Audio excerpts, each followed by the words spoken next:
Hey,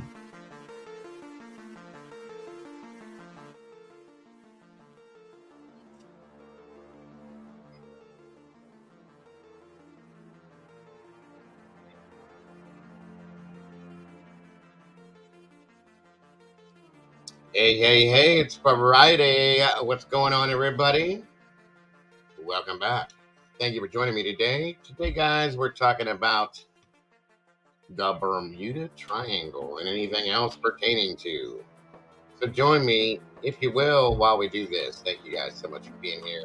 Let's get this show on the road. Here we go.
Hey.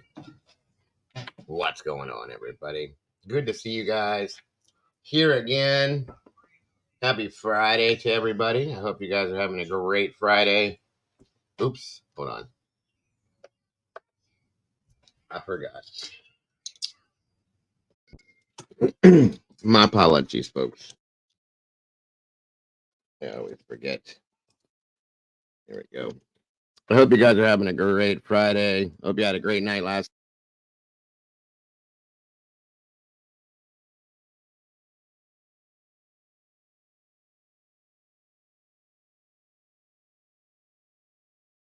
Okay, here we go. Let me know if you guys can hear me okay. Maybe, maybe not. So, again, happy Friday, everybody. Great to see you. Great to have you here. What is going on? Thank you guys for joining me last night. As I said, I am grateful to you for that.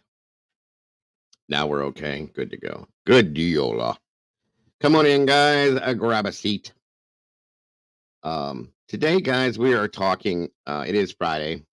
Taking a little break from the crime stuff. And we're talking about the Bermuda Triangle and things in that realm. Okay. So I'm kind of excited about that. I've always been mesmerized and perplexed with the Bermuda Triangle and the situation. Planes that go missing, boats that go missing, things like that. It's very interesting to me. It's definitely supernatural in some sense. So we're going to look at that, talk about it, and see if we can come out of it. So good to hear. So come on in and get comfortable, grab your coffee, tea, whatever it may be. come on in. Please have a conversation with me. Mama Bear may or may not be in here with us. It just depends. So we'll see what happens there. So thank you for joining me. And again, Noni McPoppins, I hope you had a wonderful birthday yesterday. Um, and just so everybody knows, Mama Bear's birthday's tomorrow. Uh-huh. Uh-huh. Yep, it sure is. So make sure, since you may not see her tomorrow, you tell her happy birthday early if you can when you see her. She's gonna be 27 years old, guys. How about that? Yeah. Yeah, yeah, yeah. Interesting. So come on in, guys. Hit that like button. Leave some DNA on that like button on your way in the door, if you will. And let's get this show on the road, guys. Please, if you will. It's great to be here with you guys once again. Gotta grab something here. Hold on 1 second.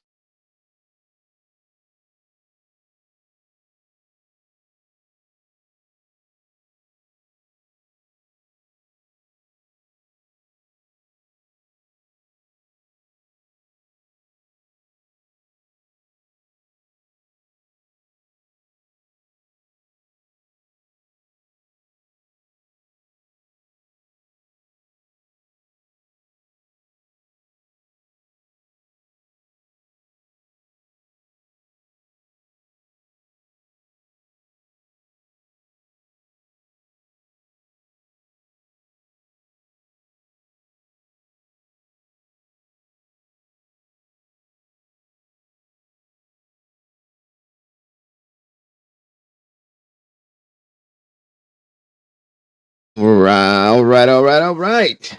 Come on in. So let's see who is here today with us, hanging out, relaxing, chilling, talking about the weird ass Bermuda Triangle. My birthday was the best I've had in years, mainly due to my meatball. Well, that is so awesome to hear. I'm grateful that you did have one.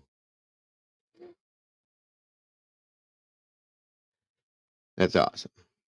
All right. So again, who do we have here with us today? Of course, Noni McPoppins. Wonderful to see you. Robert Bell, welcome back. Great to see you. Rock Chuck, always a pleasure to have you here. Cryptic Conversions, welcome back to you. Robert Bell, welcome back. Good to have you in the house. Good to see you. Wisdom Speaks, the lovely Miss Sherry. Always a pleasure. Jaylet's in the house. Welcome back. The awesome and amazing Brandy B, the OG's back in the house again. Nat Cat, welcome back to you. Kel's always happy to see you. Jaylet, welcome back to you as well. Let me see here. See Materna, great to see you. Thanks for being here with us today. Murky Piglet, same to you. Throw glitter on it. Welcome back. Great to see you. Emo Girl 2023. It's all good, but thank you for joining us today. I appreciate that. Let me see here. Lisa and Cannoli, welcome back to you. Great to see you. Great to have you here. Let me see. Cricket, welcome. Good to see you. Thank you for being here today. I think that's it for right now. If I missed you, I'm sorry. I will catch up. But again, thank you for joining me today. I appreciate you guys so very much. Let me see something here real quick. 1 second, folks. Come on, come on, come on.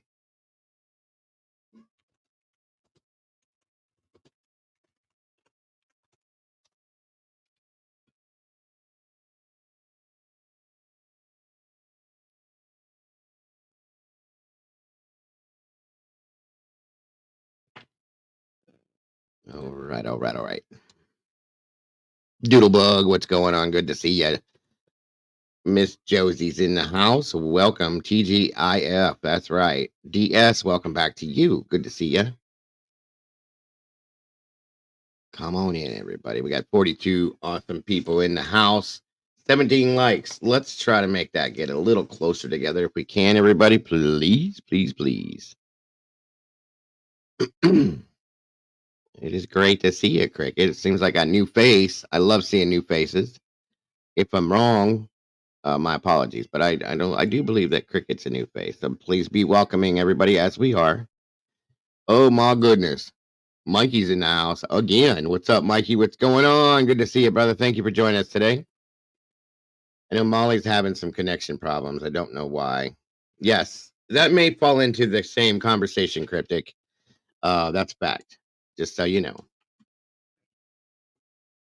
Most definitely. Jacqueline Keeley, welcome back.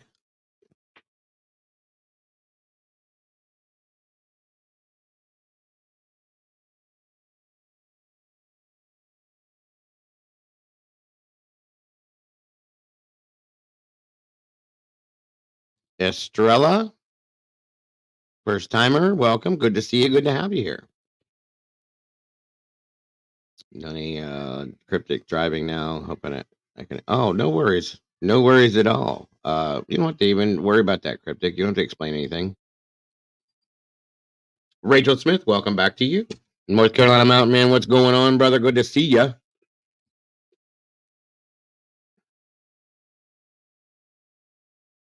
I did not, Rachel. That's interesting. Crystal, welcome. Good to see you.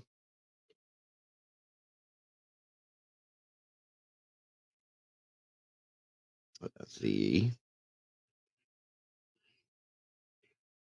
Absolutely, Cricket.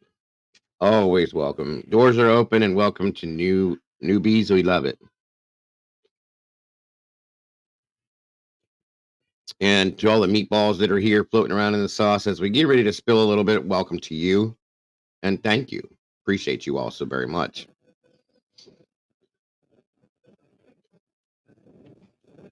Keep sounding like my phone is doing something it's not. Come on in, everybody. We got 23 likes now with 44 people. We're getting there. Come on down.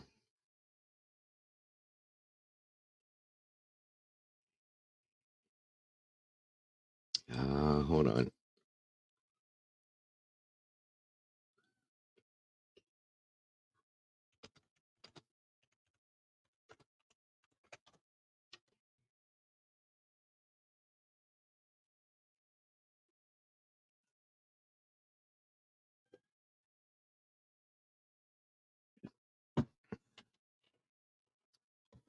Rachel Smith. Oh yeah, and we got some other things that we're going to be talking about coming next week too that have popped up that are interesting. Again, guys, thank you for joining me. For those of you that were here last night, um, about the stuff we talked about and went over last night in regards to Idaho. I appreciate that very much. It was an interesting show, very much, and I appreciate you guys for being here.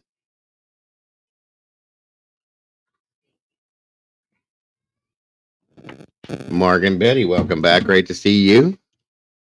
Good to have you here.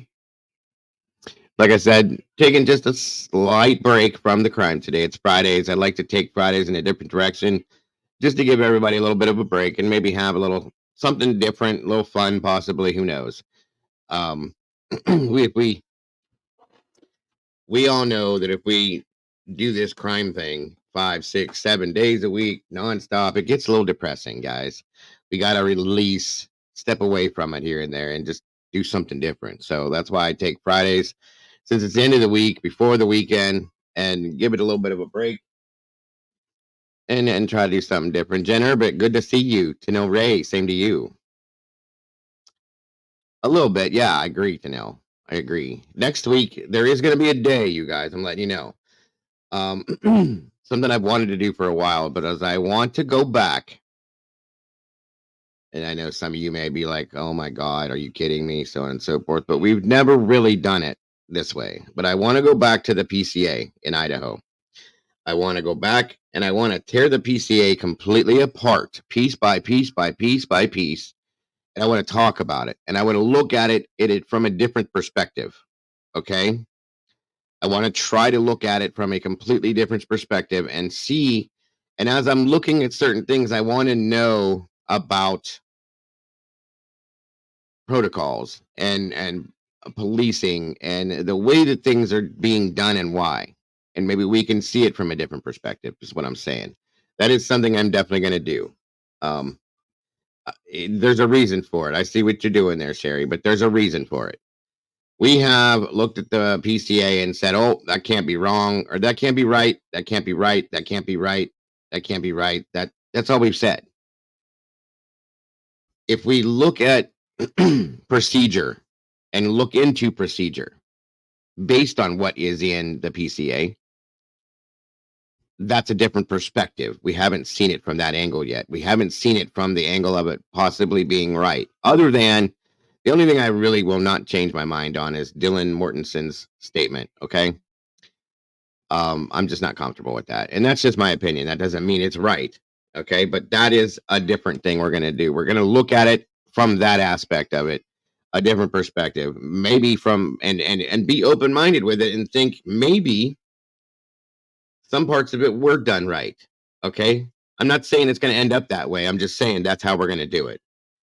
There is nothing else that I can pull up on Idaho. And I'll tell you right now, after a year, there isn't. We've done it all, guys. But that is one thing I haven't really got to do is just look at the PCA itself and procedure and why certain things are done and if it's the same way in all states, if it's different in Idaho. So it's going to be more of a legal thing than an Idaho thing, if you see what I'm saying. I know a lot of you guys are over this, and I know a lot of you guys are completely all about this. And that's what I want to look at right there. Thank you, Sherry, for saying that. Without the IGG, they still could have gotten a warrant. That's what we need to do. That's what we need to look at. That's how we need to try to see it in that perspective as in how could they do that without the IGG? Because it's something that had to have been done. They had to have looked at this. I'm not going to get into it right now, but I'm just telling you. That's why I want to look at the PCA that way. Okay, from a possible guilty perspective on Brian Koberger's part. That's what I want to do. So for those of you that are into it, we're going to do it this coming week. For those of you that aren't, I understand. It's no big deal. I get it. Welcome, Katie. Good to see you, dear. That I can do. See? There we go. That's what I'm talking about. That's what I'm talking about, Cherry. We've looked at it from pretty much the same perspective every time we've looked at it, okay? And we haven't really broken it down, but we have a little. And it's always been the same perspective. We need to see it in a different way, guys. We need to look into it in a different way. We need to look into policing procedure, judicial procedures and see what this means, that why, and things like that, especially in the state of Idaho. And that's how we're going to do that. So it'll be a different thing altogether. It should be quite interesting, in my opinion. Thank you, Tanel. And I'm kind of excited to see it that way, is all I'm saying. So, excuse me, guys. Oh, you're okay, Rock Talk. War Eagle in the house. Roll Tide Roll. Good to see ya. Oh, I'm tomorrow. I wonder who we're playing tomorrow. When do we play you guys this year? War Eagle. Come on in, guys. We got 55 people, 33 likes. Let's do something about that if we can. There happens to another lawsuit in New Jersey regarding 23andMe hoarding newborn babies' blood and whoa. Okay. We'll look into that.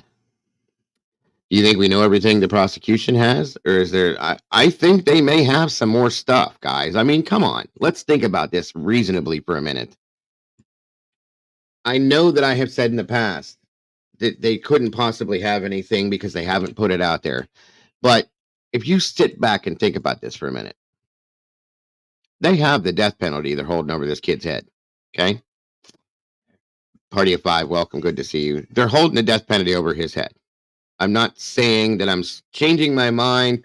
I'm not saying I think Brian's guilty. I'm not saying I'm still on the fence, guys. I really am. But why wouldn't they? Couldn't they? I should say, why couldn't they? November 25th. Okay, thank you, War. Why couldn't they have something that like a smoking gun? We don't know. It doesn't seem plausible to me. I would feel that they would have probably dropped something like that, but maybe the prosecution has a plan. I would think that they would have to have something, Jacqueline. I agree. Something. Knowing that the defense is going to come out and say, okay, where's this, and this, if that's a fact. Batshit crazy's in the house. Good to see you. It's been a minute. So that's what I'm saying. So that's what we're gonna do. Monday, we're not doing that because Monday, you know what we're is Monday. So we're gonna be doing something a little different Monday. But somewhere after that, we're gonna hit that up and check that out. Doc Terry, so wonderful to see you. Thank you for joining us today. A little bit of a different show today, but I'm in there. I'm in the same boat with you, Mountain Man. Good grace. Hold on a second, folks.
All right, guys. So sorry about that, Mrs. Dago on the phone.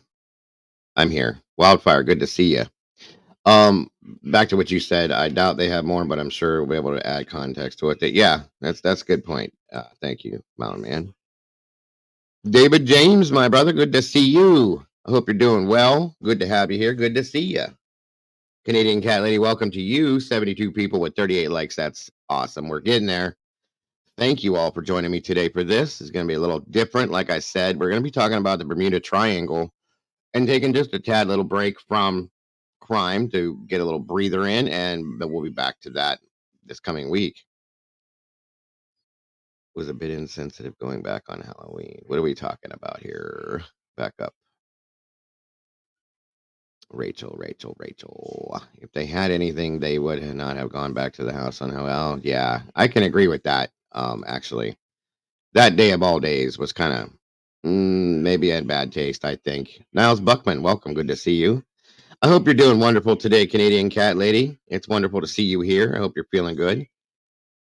Murky says there is no such thing as an ambush. It's illegal. In the middle of a trial, they would have a hearing without jury present to decide if it will be allowed to be presented.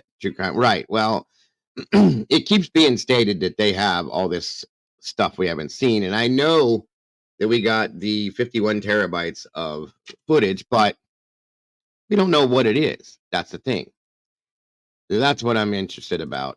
And then Sherry says also, if the IGG is not being brought by by prosecution, it's just an appellate issue in case of conviction. Good point. Thank you, Sherry. Such a smart lady. I'm so glad that she's part of this team. Very much so. Crazy cat lady is in and out of the house. Uh-oh. Did you leave already? Miss Katie Quarters. I'm making videos for money. You can use them for. Oh, well, thank you, Katie. I appreciate that so very much. We're making one too. That'll be nice. Very nice of you, Katie. I appreciate you. Mr. Brian Hoffman. Hello. How are ya? Good to see you, bra guy. Thank you for joining us today. Good to have you here.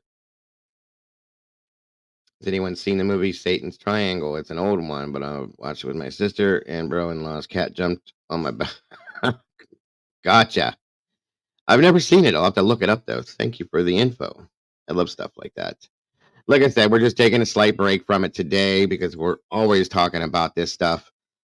Just to do something a little off key, a little fun, a little relaxing. That's what the whole point is, guys. And then back at it Monday. Unfortunately, Monday is a Remembrance Day because we know that that is the 13th. And unfortunately, a bad day for going to be a lot of people, guys. But we're going to make it as nice as we can. That's a fact. There you go. Miss you, Brian. It's great to see you, buddy. I hope you're having a wonderful week. The end to a wonderful week and start to a wonderful weekend, my friend. Interesting, Caitlin. I love stuff like that, especially the older stuff. I think that movies that were made in the 70s and the 80s were really interesting.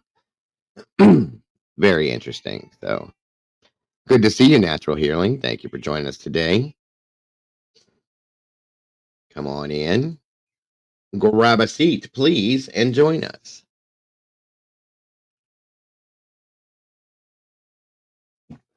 Appreciate you guys so very much. Okay.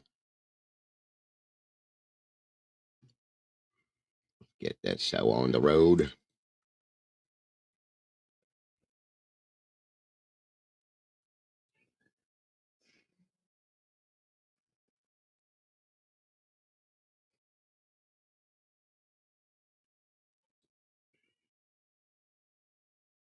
Now, as I stated, for those of you that aren't familiar with it, I'm sure most of you are. Well, thank you. I appreciate you, Natural Healing. I really do.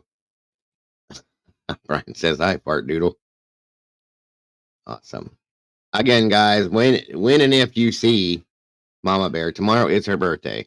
I don't know if anybody's going to see her tomorrow, so if you will, please wish her a early birthday, happy birthday, if you will, because she definitely deserves it. Um, she's an awesome person. So please wish her the best of birthdays for tomorrow, guys, if you can. It is much appreciated. When she pops in, I'm sure she'll pop in here. She's kind of busy right now, but she will be here. So, like I said, guys, we're talking in regards today to what's a bad day for Monday. Estrella, Monday is the Remembrance Day. I'm not going to call it anniversary because it doesn't fit for what happened in Idaho. It'll be 1 year that day. Okay, so it's going to be a bad day for quite a few people, and we're going to try to make it the best we can in here as far as remembering goes, and that's why. So, again, guys, as I said, we're going to be talking today about the Bermuda Triangle, and I do right, Mark. I gotcha. For those of you that were here yesterday in the morning and I disappeared, my internet dropped and we had an outage again, as they like to call it, until about 10 o'clock last night. And as soon as it happened, I went live and when it came back on and I explained it all, apologize for those of you that weren't. I'm sorry for that. And I was live till about 2 o'clock this morning, covering some other stuff. So thank you guys that were here yesterday in support of the channel. And I'm sorry that I dropped out that way. My deepest apologies. I'm actually trying because it came possible to me for me to be able to jump into Verizon's internet, home 5G home internet is what it's called. We'll see what happens. So we will see what happens. But anyway, moving forward. So again, guys, for those of you that aren't familiar with it, most of you guys are the Bermuda Triangle section of the North Atlantic Ocean off North America, in which more than 50 ships, 20 airplanes are said to have mysteriously disappeared. The area, whose boundaries are not universally agreed upon, has a triangular shape that reaches approximately from the Atlantic coast of Florida to Bermuda to the islands known as the Greater Antilles. Danzig Morley, thank you for joining us. Oh, yeah, probably, Mark. Most people in the UK, I was upset because I know that it was late for them. So, um, reports of unexplained occurrences in the region date to the mid 19th century. Some ships were discovered completely abandoned for no apparent reason. Others transmitted no distress signals and were never seen or heard from again. Aircraft have been reported and vanished, and rescue missions are said to have vanished when flying in the area. However, wreckage has not been found, and some of the theories advanced to explain the repeated mysteries have been fanciful. Okay. Although theories of supernatural causes for these disappearances abound, geophysical and environmental factors are most likely responsible. Logic. One hypothesis is that pilots failed to account for the agonic line, the place at which there is no need to compensate for magnetic compass variation as they approach the Bermuda Triangle, resulting in significant navigational error and catastrophe. Another popular theory is that the missing vessels were felled by so called rogue waves, which are massive waves that can reach heights of up to 30.5 meters, 100 feet. 100-foot wave, guys. Can you imagine that? And would theoretically be powerful enough to destroy all evidence of a ship or an airplane. The Bermuda Triangle is located in an area of the Atlantic Ocean where storms from multiple directions can converge, making rogue waves more likely to occur. And we got to understand something, guys. The ocean is a huge, massive, massive thing. What's up, Todd? Good to see you. Thank you for joining us today, buddy. And it really is. So, like I said, a huge, huge, huge entity out there. You can only imagine what can happen. According to the U.S. National Oceanic and Atmospheric Administration, the NOAA, there is no evidence that mysterious disappearances occur with any greater frequency in the Bermuda Triangle than any other large, well traveled area of the ocean. And boaters and flyers continue to venture through the triangle without event. Well, that's what it says. But we're going to look at some things that may make you think differently, guys. And it's quite interesting to me, that's for sure. All right. Let's see what we got here. Hopefully, these are good. I filtered these, as you all know. Quite interesting. All right, let's see what we got here.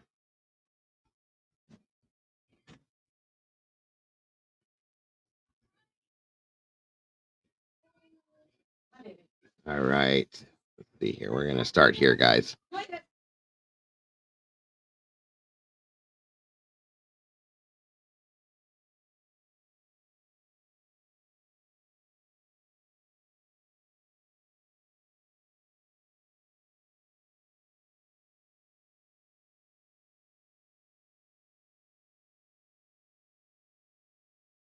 And here we go. Let me know if there's any kind of problems with audio or anything, okay?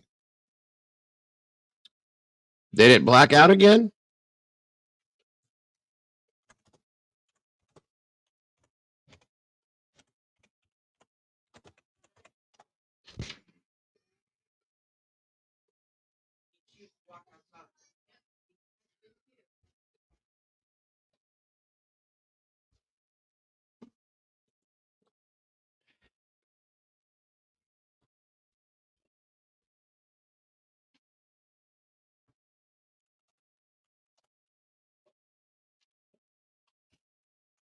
Hidden.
I'm here. Can you hear me yet?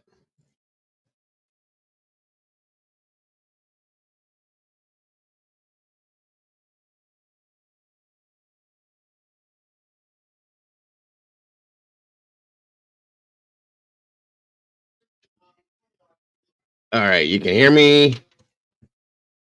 Here I is. I don't understand this, you guys. I go through whenever we check these videos for these different things we're doing. I go through and I filter these through the YouTube process, which is you go in, you look it up, and then you filter it through Creative Commons, and it's supposed to be YouTube allowed, no copyright. This has happened to me 4 or 5 times now that it's not. This is crazy. Let me see here. Actually, you are. All right. So this is getting to be ridiculous. I had another one. All right, let's see if this one works. I try to have backups for these things just in case. It's probably not going to be as good as that one was. This makes me so mad.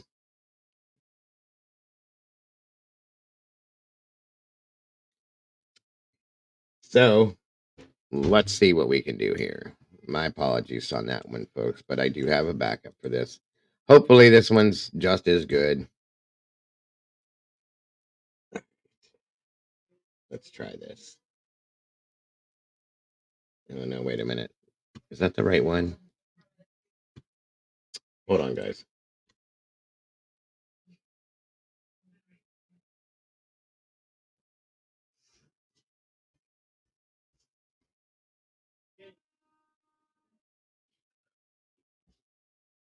All right, hold up.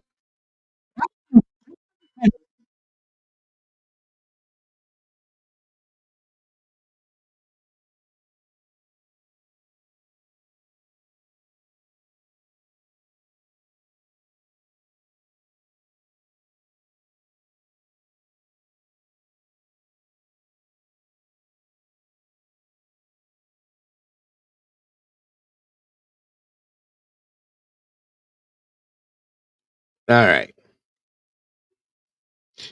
You know what? I tried that, Noni, and it doesn't do that for whatever. Michael, what's going on? Good to see ya.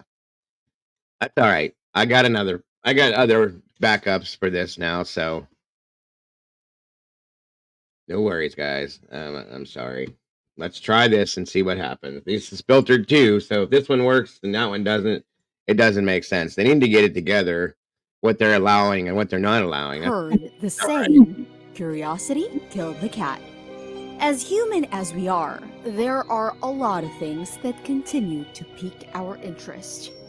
That said, we often ask a lot of questions, and we mean a lot. Welcome to The Bestest, the channel that provides you with the bestest news you should know about. In today's episode, we'll discuss the strangest mysteries that surround the Bermuda Triangle. Before we start, please make sure to like and subscribe to our channel and hit the bell to get notifications of our videos. Some people believe the idea of humanity being nothing but a speck of dust in the grand scheme of things. As we are made to believe that life outside our planet exists, it is a little bit hard to grasp despite the existence of little pieces of information. However, the little pieces of information slowly being given to us is not enough to answer the question, are we alone? And that's not the only question we have asked for a long time. Who built the Stonehenge? Did aliens build the pyramids? Does the Kraken exist? Are mermaids real? There is a long list of questions that prove that it's part of human nature to seek knowledge. But how can we begin to answer such questions when we cannot even fully explain what's behind the strangest mysteries surrounding the Bermuda Triangle? Well, we have to admit, Miami, Puerto Rico, and Bermuda on their own are among the best vacation spots in the whole world. However, the lines between these areas make up one of the deadliest areas on the planet, and yes, that is where the Bermuda Triangle is located. People have referred to this specific location as the Devil's Triangle. You may have heard how things go bump in the night. Well, here, things just somehow vanish and disappear. Another mystery that has not been solved yet. Most of the strangest disappearances that happen over the Bermuda Triangle involve aircrafts and ships. Some say it's caused by supernatural, but logical people have reasoned out that it may be due to magnetic areas in the triangle. Among the disappearances that happened over the Bermuda Triangle, I'll get it, one yeah, Robert. did catch the The end attention here. of a lot of people. I'll give you the name and all Number that. 1, Flight It's a good 19. video. Flight 19, a crew of 13 student pilots, was never recovered. They consisted of 5 Avenger torpedo bombers left the Naval Air Station at Fort Lauderdale, commanded by Lieutenant Charles Taylor. Almost 2 hours into their flight, Lieutenant Charles communicated with the base that their plane's compasses weren't functioning.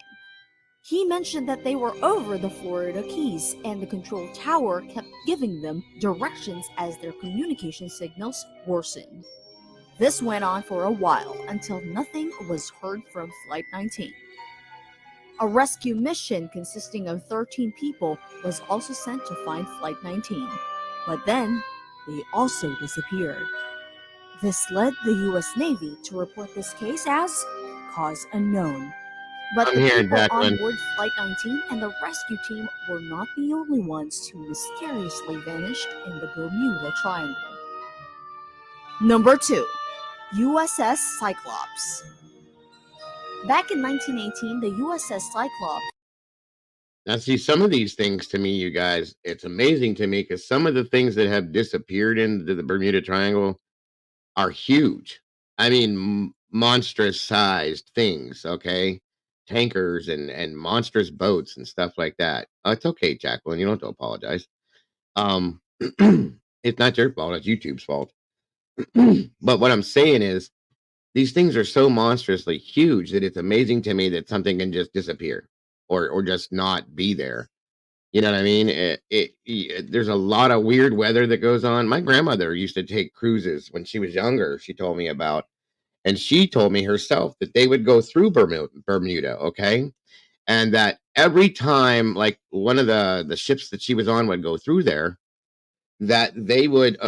She tried to scare me, but I caught it. Hello, Muma Bear. Okay, she's not going to speak. Yes, Sherry, that's true. I was going to actually bring that up. That's true too in Florida. Um, but yeah, my grandmother told me that the cruise ships that she would be on, she's been to 3 of them where they would go through Bermuda, and that Hi. there she is. Um, that yeah, I thought you were going to try to scare me, and I was going to try to scare you first, but it didn't work. So Um, that of course the ship she was on didn't disappear. There was nothing, but she did tell me that every cruise that she was on that went through Bermuda said that there were problems with the ship, the cruise ship, as it was going through Bermuda, which leads me to believe that there's some kind of a magnetic transversal or something that goes on. There it is. Good job, Katie. Remember what I said, guys, because we may not see her tomorrow. So make sure you guys wish her a happy birthday. Aw, Um, thank you guys. and like there was like a their controls, the electronics, weird things would happen. Their like compasses, they have electronic compasses on the ships and stuff would get all weirded out, whacked out. Now this was back in the early 80s. Okay. I don't know if things have changed since then, but she said it was that, and she said there was always a weird people would get headaches that were on the ships. Some people would get sick for some reason and I don't know if this was all stuff that was in people's heads because they knew where they were, or if there was something in there that made this stuff happen. You know what I mean? Um, Jen says it changes the color of the water, right? Yeah, I mean, who knows what the real point in this, you know? So let me keep going with that. I was just giving you guys that little piece of info there, and welcome, Mama Bear. Thank you for joining us. Of course. Gotcha, Jen. Thank you, Doc. With a total of 306 crew members and passengers also became another mystery that happened in the Bermuda Triangle. The collier operated between the East and the Caribbean as it serviced the Atlantic Fleet. As soon as it fueled its ships in the Brazilian waters, it embarked from Rio de Janeiro, then came into Barbados. That was the last known location of the USS Cyclops. Now look how big this is. This is monstrous, guys. If you look at the little ships over here, this thing is just not some little peon ship that just got lost in a storm. You know what I mean? It's not at all. Thank you, Sherry. Aw, Birthday thank you. surprise, our mama, if you will. Please be sure to tip our co-host, Mama Bear, if you can. Anything's appreciated, considering it is her birthday tomorrow. There's her Cash App link, PayPal, if you will, guys. It would be so very much appreciated to Aw, her. I you guys are so promise sweet. you. Thank you, guys, so very, very, very much for that. Ciao, Brian. Ciao, Brian. I love when Brian's here. Yeah, Brian's awesome. Yes, we love him very much. No, and see, that's the thing. I've talked to a couple friends, like I said, that are military that have been stationed in different areas. One's Navy, one is Army, and they've both been through there. And they've both said the same thing. Two different conversations. There's weird stuff, no matter what it is. They may know something they can't tell us, and they won't tell us, but they said there's weird stuff. That's all they've said.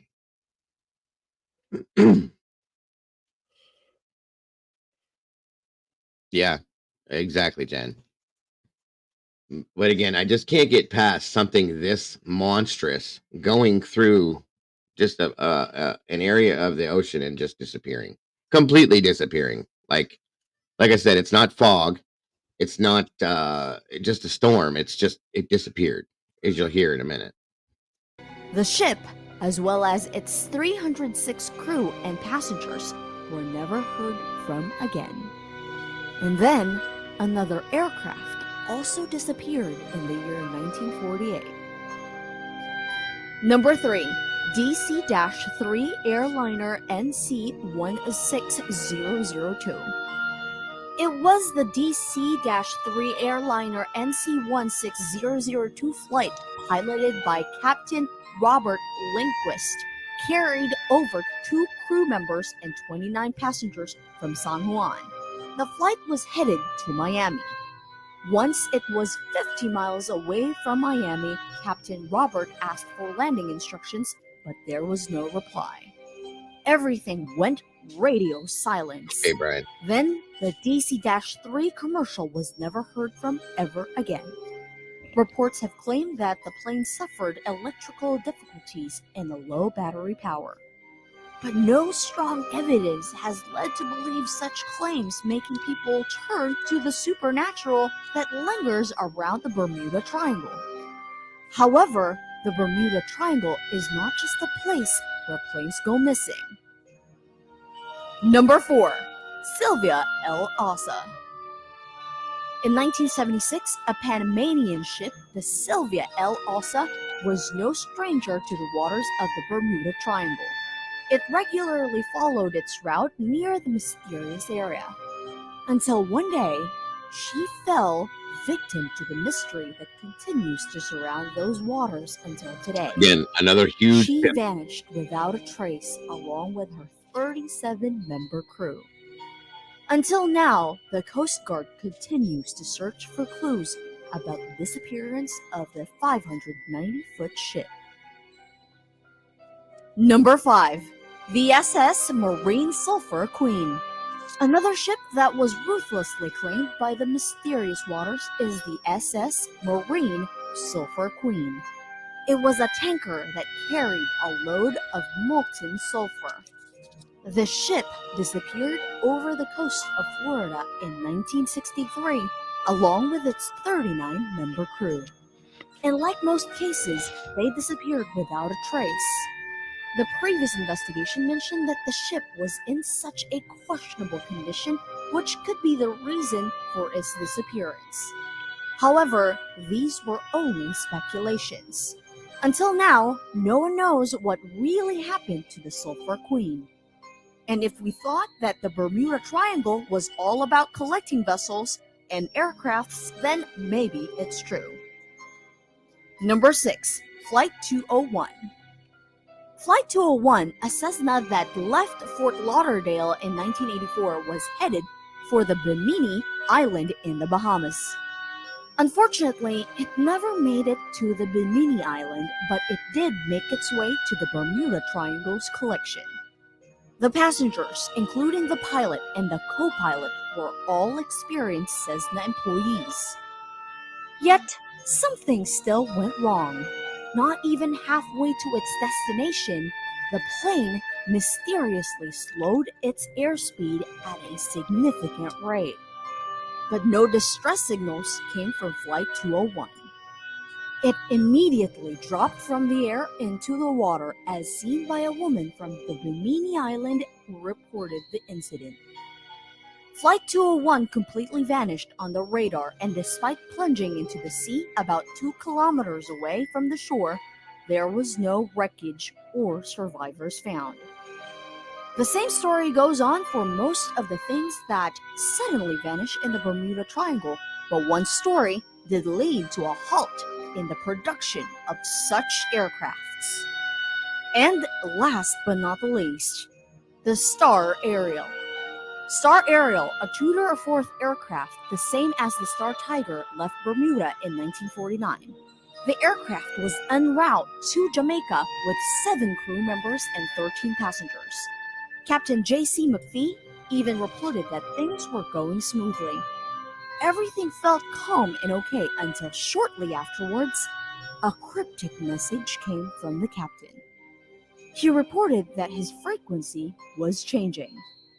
The control tower did their best to get in touch with the captain until there was nothing else but static, and then there was silence. A search party was then deployed to look for any traces, clues, or even small debris that could lead to the whereabouts of the Star Ariel. But still, no luck. The British South American Airways then decided to put a stop to the production of Tudor 4 aircrafts. We think the Bermuda Triangle likes ships and aircrafts a lot more than it does human beings. None of us know what makes this area scare off people, give off deadly vibes, but one thing is for sure.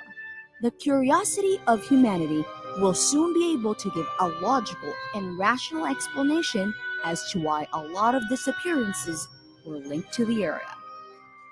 What is in the Bermuda Triangle? Where do we even begin to know what's real and what's fictional?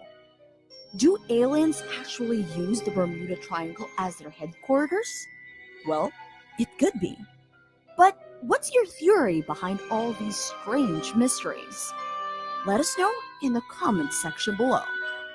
Make sure to like and subscribe to The Bestest and hit the bell to access more of our.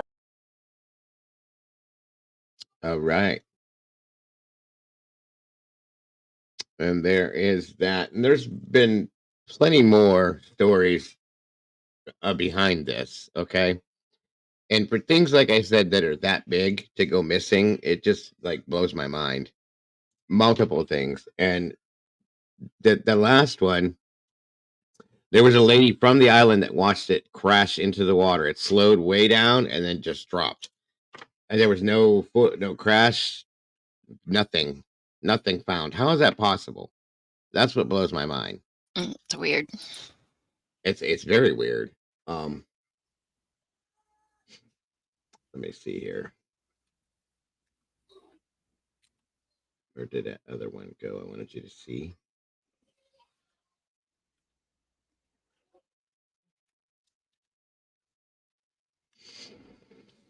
No,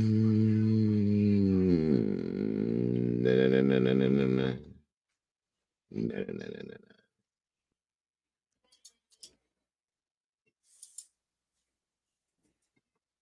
Okay, hold on.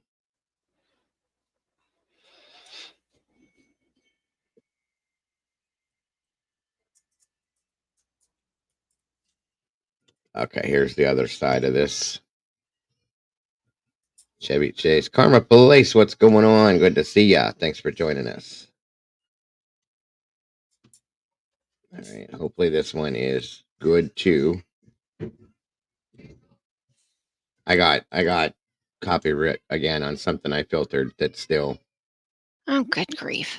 it does. I don't understand it anymore. They start you have to do this when you do video, blah blah blah. I do Yeah. it and they still get hit. And it's like, okay, whatever. Dumb. Some do, some don't. So I just gotta deal with it. So here is the next one. Let me know how it sounds, if there's any audio issues or anything, guys. In 1950, an you hear article it was okay? published in Yep, multiple sounds good. newspapers highlighting numerous unexplained disappearances between the coast of Florida and the island It's of interesting, Bermuda. Dan. The article details 5 separate incidents over the previous half-decade in which 1 boat, 9 planes, and some 135 civilians and crewmen vanished without a trace.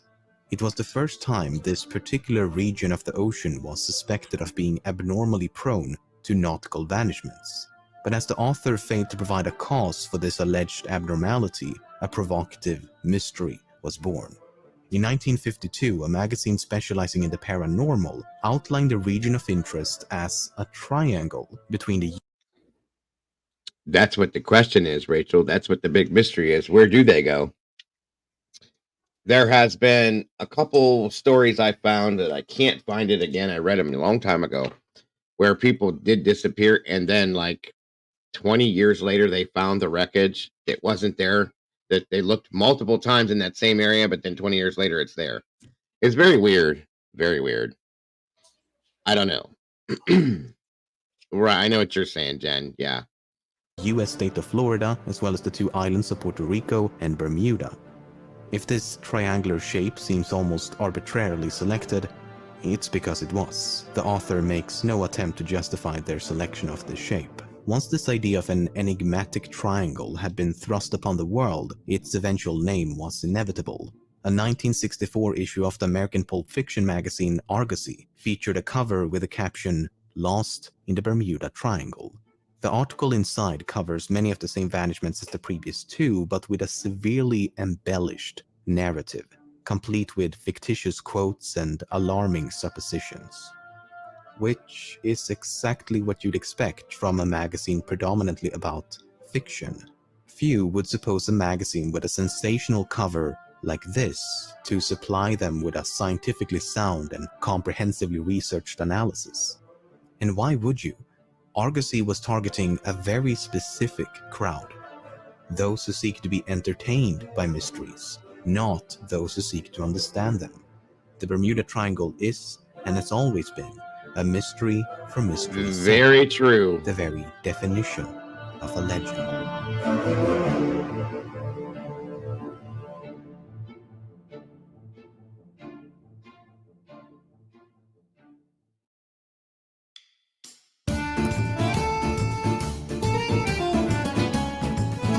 One of the oldest stories said to exemplify the mysterious qualities of the Bermuda Triangle is that of the first transatlantic voyage by Christopher Columbus in 1492. Three events are said to be of note. The crew observed a fireball of some kind, their compasses inexplicably malfunctioned, and a strange light seemed to be suspended above the ocean surface. The fireball was more precisely described as a marvelous branch of fire that fell from the sky into the sea. While invoking aliens and UFOs would certainly be more Tell her to be exciting, safe, Katie. there's really no need, as a meteor would be more than qualified to account for that description. In fact, shooting stars are the most common in September due to the orbit and tilt of the Earth, and this sighting occurred on September the 15th. On September the 17th, the crew noticed their compasses misaligned with the North Star. This was certainly alarming at the time, but we've since learned that this is due to an effect known as magnetic declination. In short, the needle in a compass aligns with magnetic north, while the North Star aligns with true north. More importantly, however, neither of these two events occurred anywhere near the Bermuda Triangle, but in the middle of the North Atlantic. And see, that's interesting to me too. If you take and think about the physics of the way some of this stuff may work, we all know that the Earth is on a it rotates like this, and that the gravity pull with it, based on the atmosphere and stuff like that, you would now.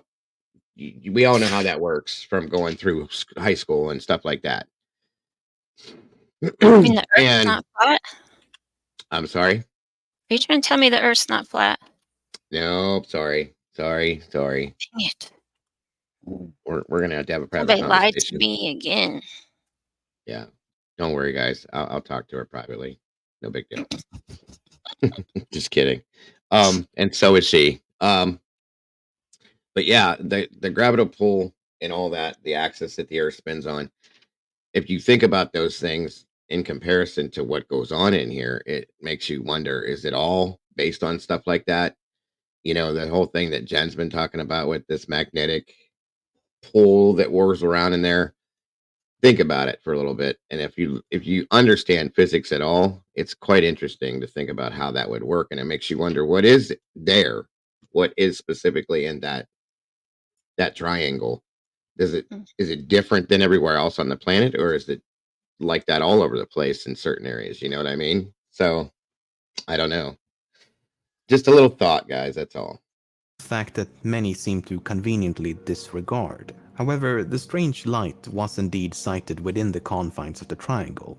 Columbus described the light as a small wax candle that rose and lifted up, but he also believed it to be an indication of land and never described it as inexplicable. In fact, mere hours after observing the light, a crewman first caught sight of the American continent, supporting Columbus's suspicion that the light emanated from a nearby landmass, perhaps a torch or bonfire by the indigenous population.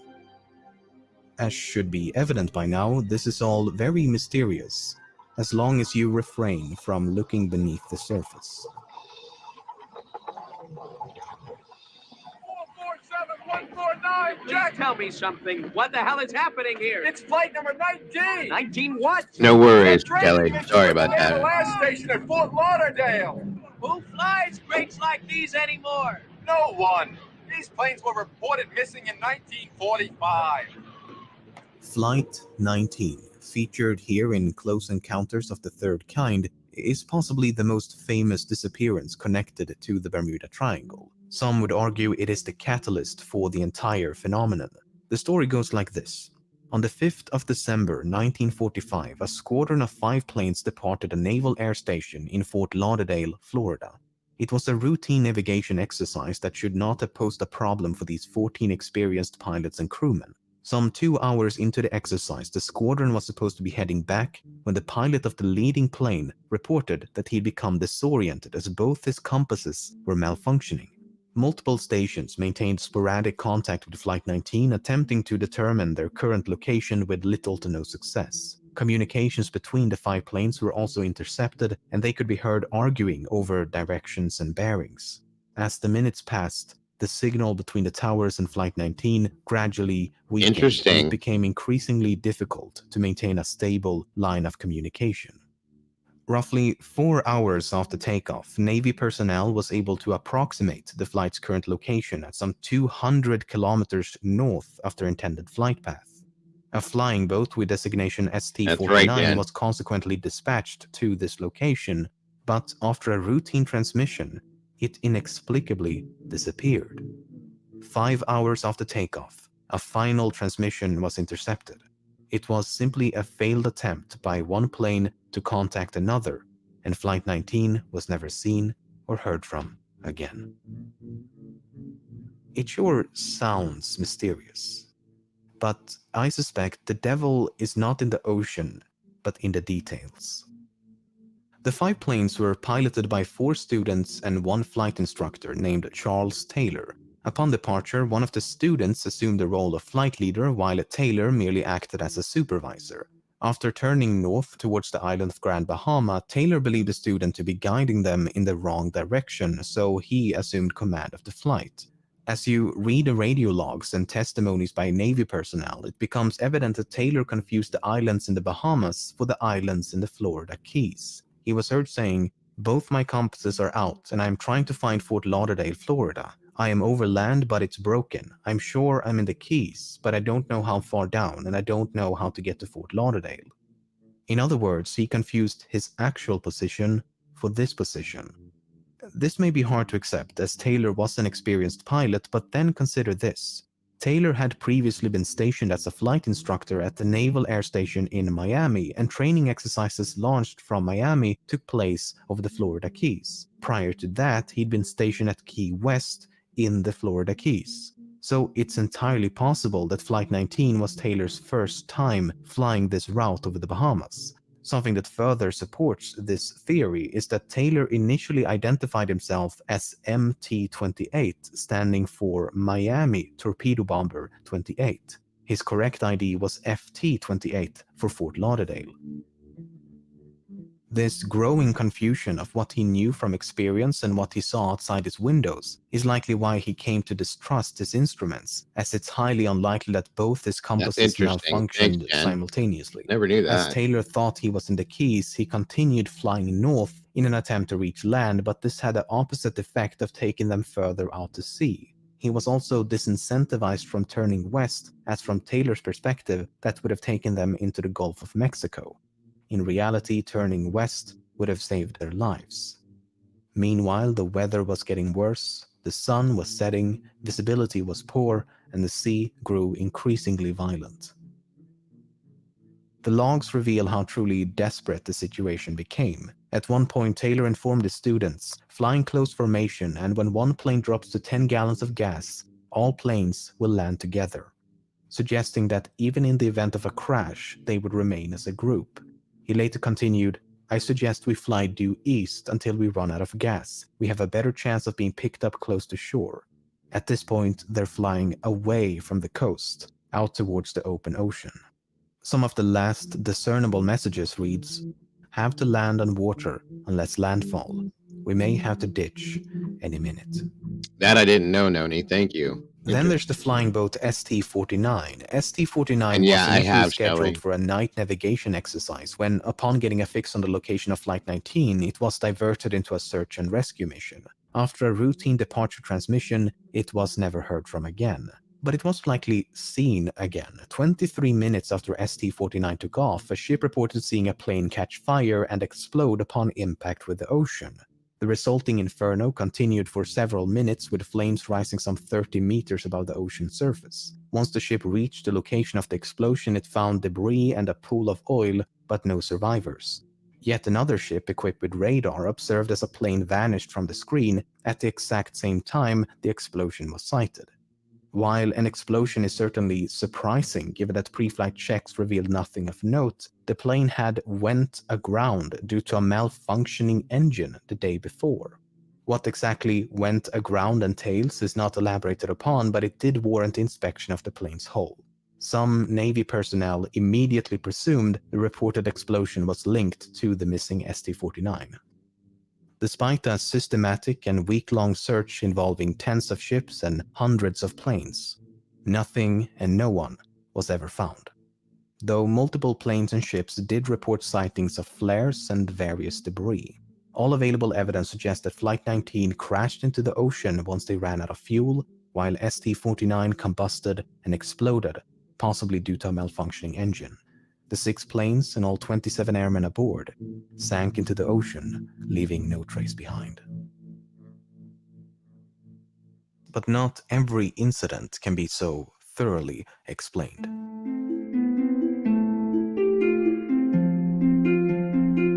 On the 17th of January 1949, a plane known as the Star Ariel departed Bermuda for Kingston, Jamaica. An hour into This the one's flight, really the pilot interesting made to a me. routine transmission with no indication of alarm, but the plane was never seen or heard from again. There was no evidence of a crash and no distress call had been received. The weather was excellent for the entire duration of the flight. The pilot and his crew was highly experienced and had flown this specific route many times before, and the plane was in working condition prior to departure. A succeeding investigation failed to determine a probable cause due to a lack of evidence.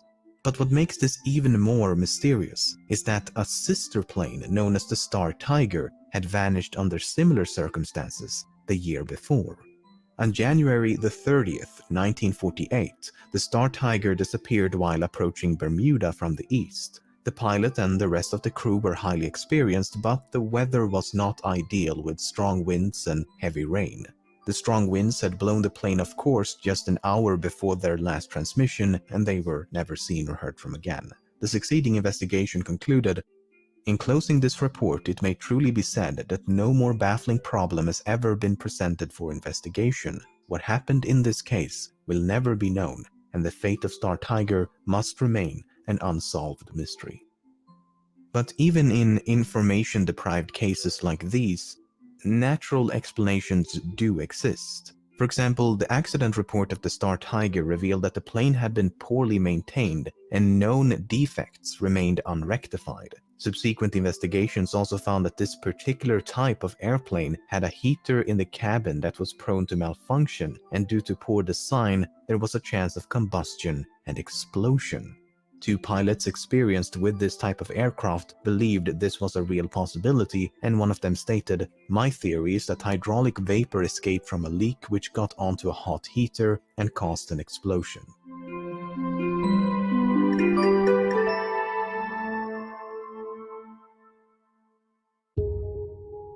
Perhaps one of the most mysterious incidents is that of the 5-masted sailing vessel Carol A. Deering. On January the 9th, 1921, the Deering departed the island of Barbados and set sail for Norfolk, Virginia. Less than 3 weeks later, the ship was sighted by a lightship near the coast of North Carolina, and the lightship's engineer took this photograph as she passed by. The person at the helm of the Deering hailed the lightship and used a megaphone to inform them that they had lost both their anchors. The ship then progressed up the coast towards Norfolk, but she never arrived. 2 days after the sighting by the lightship keepers, the Deering was located by the Coast Guard. The ship had run aground in an area known as the Diamond Shoals and appeared to have been abandoned. This was confirmed once the ship was boarded a few days later, and the ship's log, the crew's personal belongings, key navigational equipment, various documents, 2 lifeboats, as well as the ship's 2 anchors were found to be missing. Furthermore, the steering wheel and other equipment also appeared to have been intentionally destroyed with a sledgehammer. There was no sign of the 11 crewmen, and they have never been seen I've heard of or that heard from cryptic. since. Very interesting. A few months later, Randall a calls man named Carlson for Christopher sure. Columbus Gray discovered a message in a bottle not far from the wreckage, and it reads as follows: "Deering captured by oil-burning ship, something like a chaser. Taking off everything, handcuffing crew. Crew hiding all over ship, no chance of escape. Finder, please notify headquarters of Deering."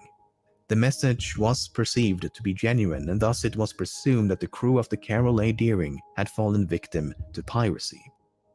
But then, a few months after that, handwriting experts proved that Gray himself had written the message and that the entire thing was a hoax. But Gray may not have been too far off, as there is evidence to suggest that a mutiny took place. The US State Department issued a statement at the time in which they wrote, "There is every suspicion of foul play." First of all, the person who hailed the lightship was not the captain. He was described by the lightship keeper as a red-headed man with a Scandinavian accent. So, me without a soul. While this description could not have been that of the captain, it was descriptive of the other crewmen, most of which were Danes, which of course only strengthens the possibility of mutiny. Secondly, later investigations found that the relationship between the captain and the crew was strenuous at best. Prior to departing Barbados, both the captain and the first mate spoke ill of each other, and the captain was concerned that the crew might turn on him. The first mate had also requested a ship of his own, and when this request was denied, he boasted that he would get the captain before they reached their destination. The first mate was subsequently arrested because of this, but was later bailed out by the captain himself, who forgave him for what he'd said. So there's plenty of evidence to suspect a mutiny. Nevertheless, this cannot fully explain why the ship was subsequently abandoned or why the crew disappeared so completely. But it gets even stranger. Soon after the Deering had passed the lightship, yet another vessel appeared. It was a large steamship painted black, roughly sailing in the wake of the Deering. When the lightship hailed the vessel, not only was the hail ignored, but the crewmen unfurled a canvas to cover the ship's nameplate before speeding away. Some have speculated that this could have been the American steamship SS Hewitt that vanished around the same time, but unless further evidence can be unraveled, there is no way to know. So perhaps Gray was unintentionally correct. Perhaps the mysterious vessel was indeed a pirate ship chasing down the Deering. Or perhaps the crew conspired to commit mutiny. In either case, numerous elements are, at best, difficult to explain.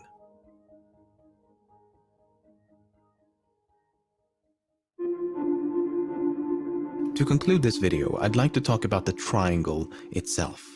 If the Bermuda Triangle was anything but a legend, why is it not marked on publicly available maps and not on charts? Cryptic, exactly. If the US Coast Guard is so concerned with the safety of others, don't you think they have a responsibility to warn the populace about this abnormally dangerous region of the ocean? It's very interesting. Every other relevant authority willfully allow hundreds of ships and planes to sail and fly through the region every single day without as much as a warning.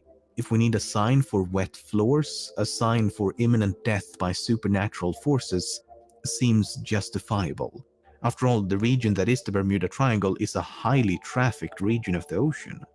Now, one could argue that more traffic equals more accidents, thus more vanishments, but that would almost make a bit too much sense.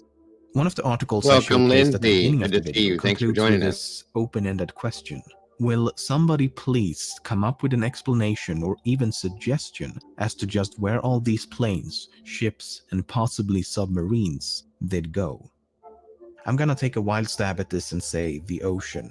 The ships and planes and possibly submarines sank into the depths of the ocean. Did it float? Oh. No, they sink. I don't know what to tell you, but a catastrophe at sea and buoyancy are just not the best of friends.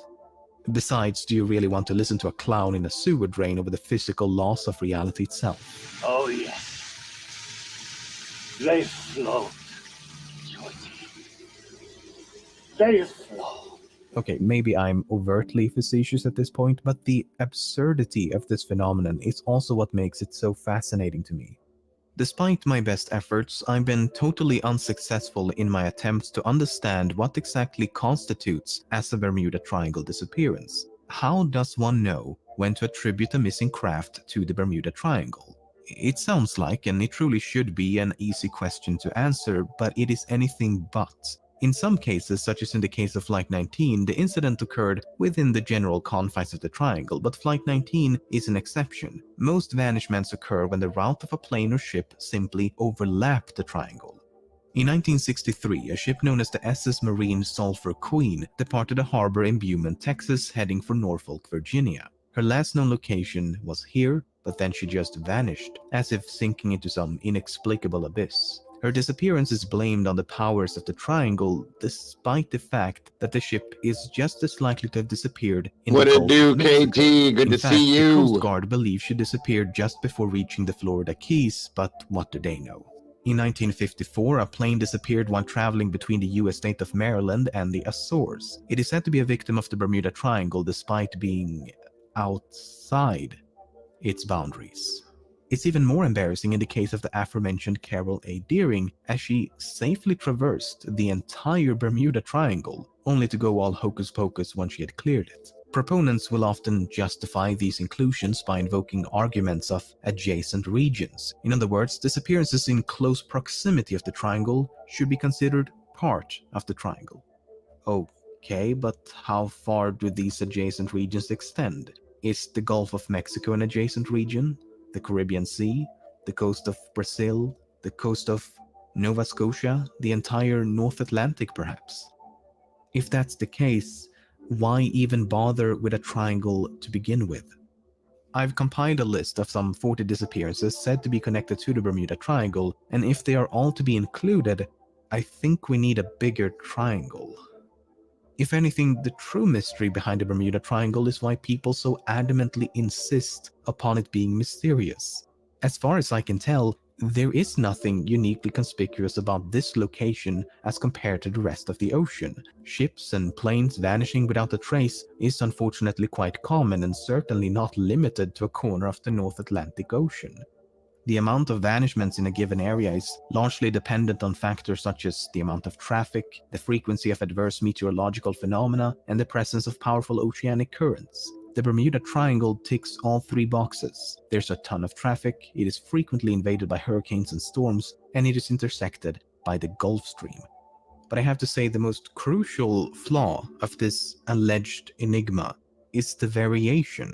The fundamental aspect of the Bermuda Triangle is that these incidents can somehow be correlated, yet each disappearance could not be more different. Some vanishments occur during a storm, some when the sky is clear, some when the sea is turbulent, some when the sea is calm, some during the day, some during the night. Probable causes include mechanical failure, explosions, human error, sabotage, fuel starvation, inexperience, piracy, mutiny, etc. Some ships and planes are brand new, some are many decades old, some are extremely large, some are tiny. Bodies, debris, and wreckage can at times be recovered, other times it cannot. A distress signal is sometimes transceived, sometimes it is not. It involves every type of vessel and every type of aircraft. They can be traveling at any speed, in any direction, at any altitude, with any number of passengers for any amount of time, for any reason.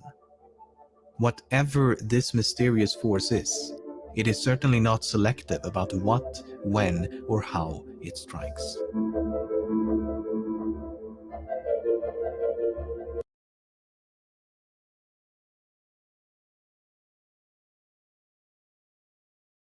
All right. There's a little bit more intact. Are you still here, Mrs. Mama Bear? Yes, sir. Awesome. Thank you for being here. You're welcome. All right. Thank you guys for wishing her a happy birthday, by the way. Can you see and hear us, Murky?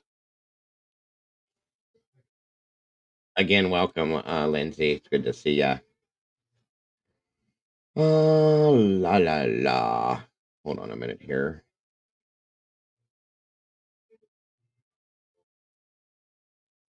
Uno momento.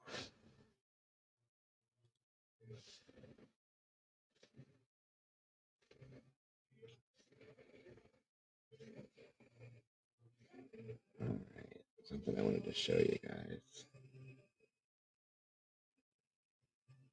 Mhm.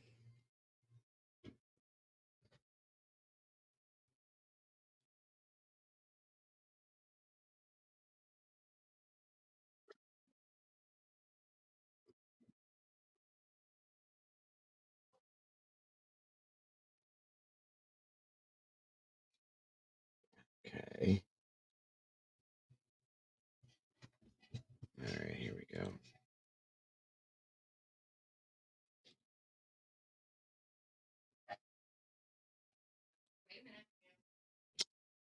Welcome, Sandy. Good to see you. Thanks for joining us today.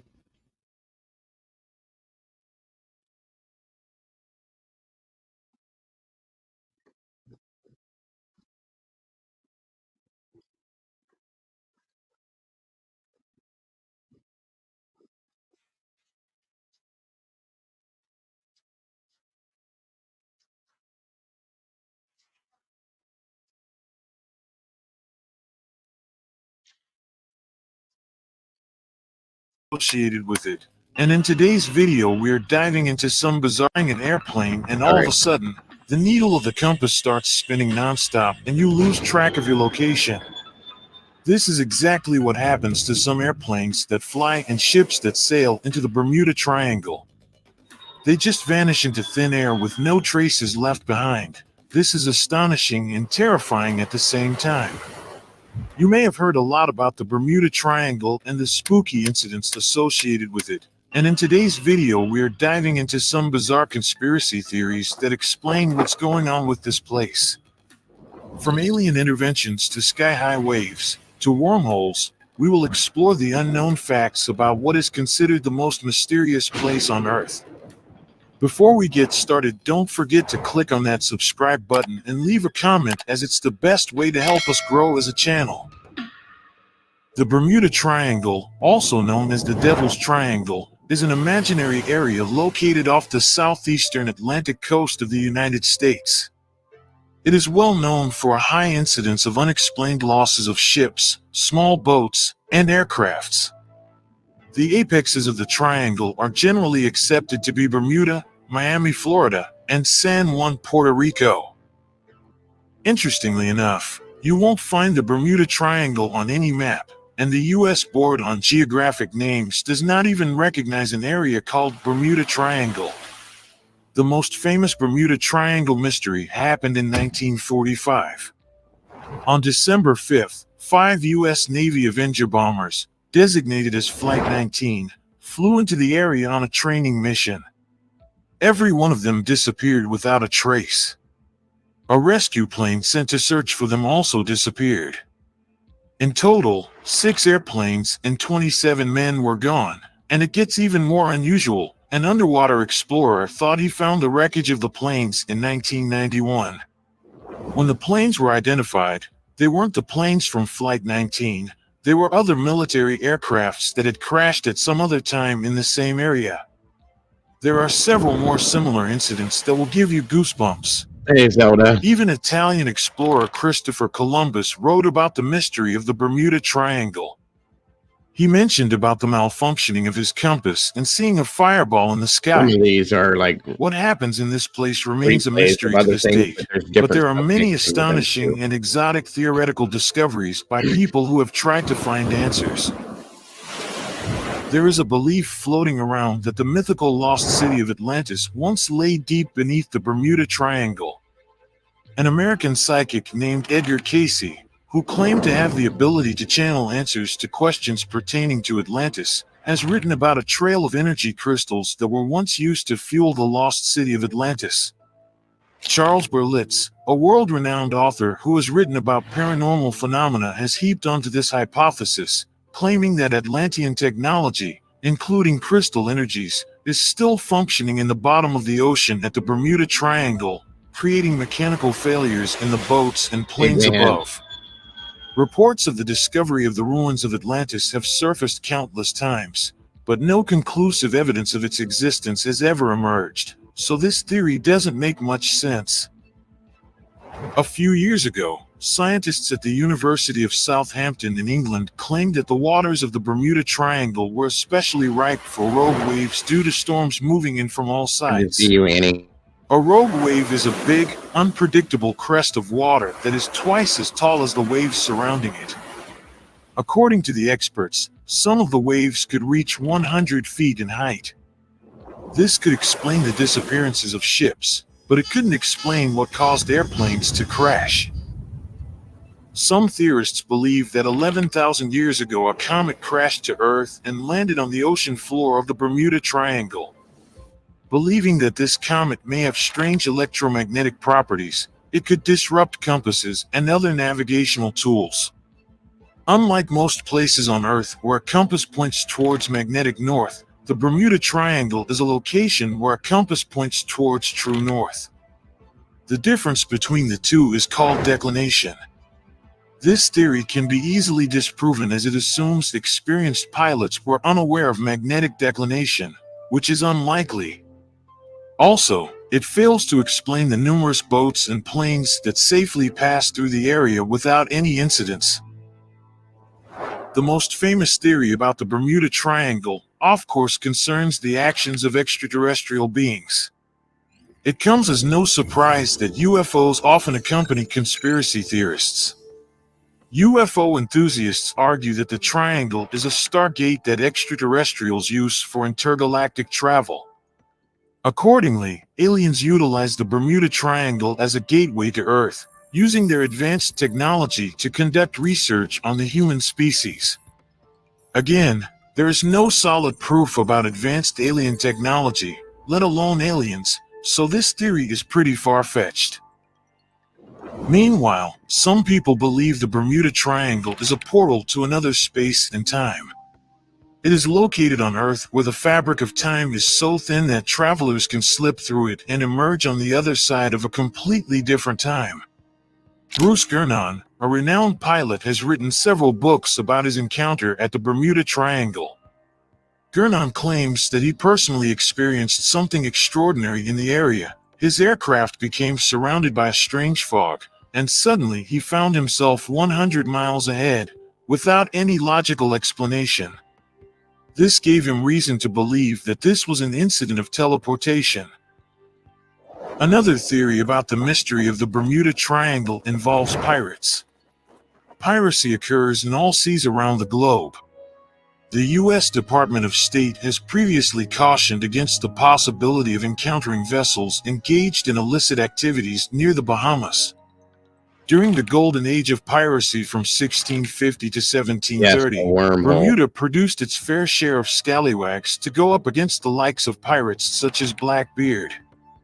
If you had aspirations to be a pirate, wouldn't you choose a place where people will cast the blame for normally suspicious acts on UFOs, rogue waves, and magnetic anomalies? This could explain many of the disappearances, but Bermudians claim that they cannot recall much of a pirate presence in the area at present times. Besides, this theory doesn't explain how airplanes crash in the triangle. Dang, David. Perhaps the craziest theory out of all is the claim that the US government is testing alien technology in the area. The U.S. government's Atlantic Undersea Test and Evaluation Center is located on the Bahamas' Andros Island, right in the middle of the Bermuda Triangle. Some theorists claim that this is where the Navy tests out submarines, weapons, and sonar. They believe the government has been working. Whoa, holy shit. Yeah, sorry, I couldn't David, get your attention. good Lord, have mercy. 50 memberships, David? That's all? Uh, No, just kidding. that's all? What? Good God, Lord, David. Jesus. I don't even know what to say. Thank you, sir. Uh, wow. God bless, brother. Absolutely. God bless. I love you, bro. You know that. Shit. Uh, can you hear that in the background? Yes. Because I don't know what else to play for that. Lord have mercy, David. Yoy. Yeah, these pictures are really cool too, by the way. You're right, Lindsay. David, I love you, and you know I do so very much. I'm just wow. Thank you, my friend. I don't even get hold on, guys. I have to pause this so I can see who got what. 1 second. I don't know if you're going to One be able to second. keep up with It's all that. it's flying. Hold on a minute Yeah. here. Where did he do it at? God bless you, David. Never fails. You are the man, my friend. Did it even drop? I don't see it in here. I'll have to flip over to my YouTube. It might be down at the bottom somewhere. Oh, there Here. it goes. Yeah, I see it. Do you? Because I don't yet. It is. Oh, Do you wait a have minute. the?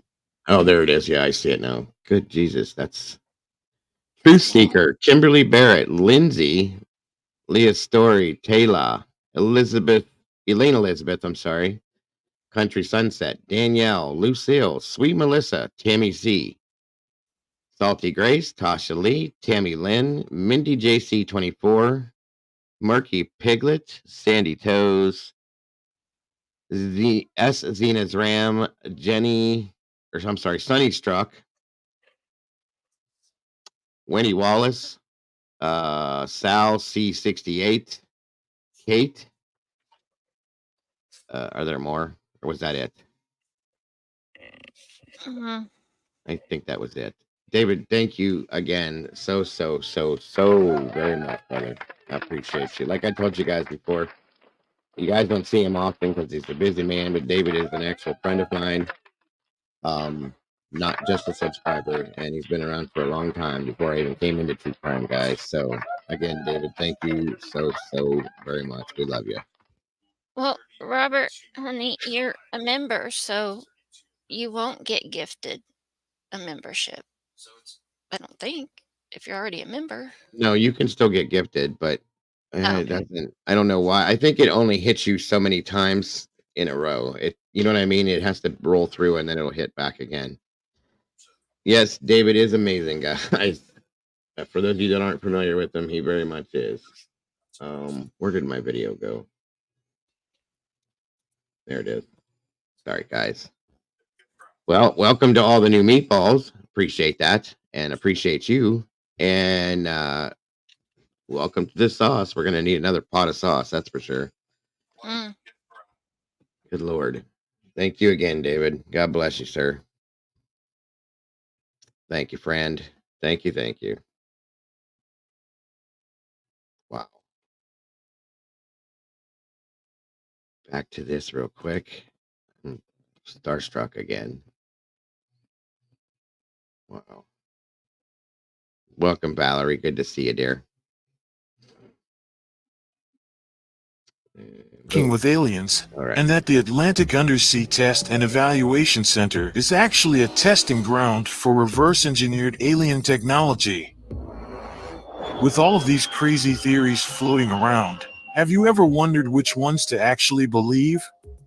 The truth is, even organizations like NASA have failed to solve the mystery of the Bermuda Triangle, but come up with a hypothesis that is at least close to the truth. Australian scientist Carl Krushelnicki says that the disappearance of ships and planes is a mere fact of probabilities.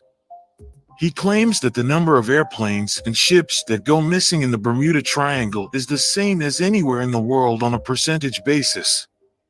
According to NASA, the most likely explanation for disappearances is attributed to human error, poor weather conditions, and unfit vehicle operating conditions. When it comes to adverse weather, the area is known for waterspouts. Waterspouts are spinning columns of moist air that form over warm water. Similar to a tornado in the ocean, waterspouts can feature wind speeds of up to 125 miles per hour. Because the Atlantic Ocean off the coast of Florida is one of the most active areas in the world for this severe weather phenomenon, some believe that they could be responsible for Bermuda Triangle disasters. While unproven, this theory is easily the closest to the truth. Today, the mystery of the Bermuda Triangle is debunked and disappearances are largely attributed to violent weather and human errors. But who doesn't love a good conspiracy theory? Many more details about mysterious lost ships and airplanes will be unraveled with time, and we are here to make sure we bring them to you as soon as they are discovered. Which theory about the Bermuda Triangle was your favorite? Leave your thoughts in the comments below. Thanks for watching and see you in the next video.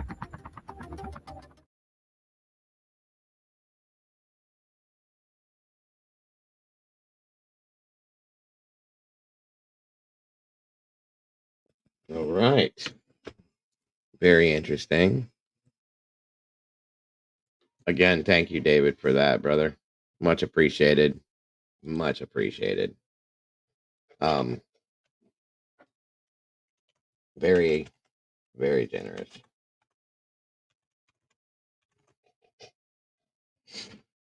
Let me see something.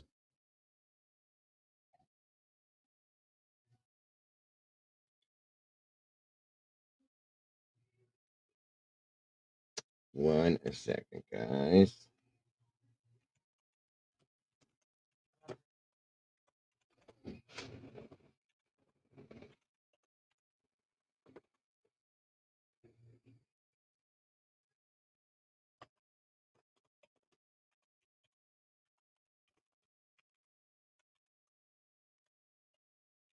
Okay, let's see here.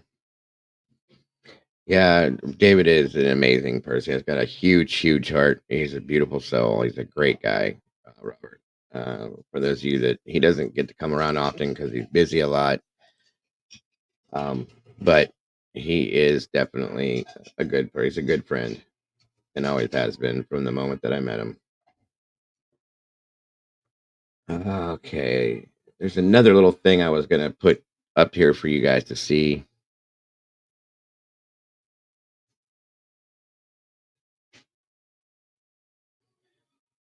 One second, guys. I have to make sure it filtered out right. As we all know, I'm surprised those other ones got to go through. I was definitely excited about that. You still there, Mama Bear? Yeah, he's just in a meeting. Oh, no problem. No problem. Just making sure. Okay, let's see. I'm hoping that this does go through. Now, this leads out of what we were talking about with Bermuda. All right. I don't. Hopefully, this was filtered too, and hopefully it goes along with it. But and it stays stays out there. All right, here we go. Water spouts are cool. I always thought they were. Divers from oil companies located within the North Sea have been discovering the remains of a drowned ancient city, which once spanned from the UK all the way to Denmark. An ancient city so massive its suspected population has been estimated well into the tens of thousands. A team of climatologists, archaeologists, and geophysicists have now successfully mapped the area, which has revealed just how vast and expansive this once lost land once was.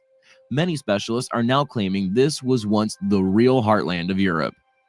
This enormous civilization is now believed to have dated back to some 8,000 years ago, and that the landmass was submerged over a period of several thousand years, a submersion which began some 20,000 years prior.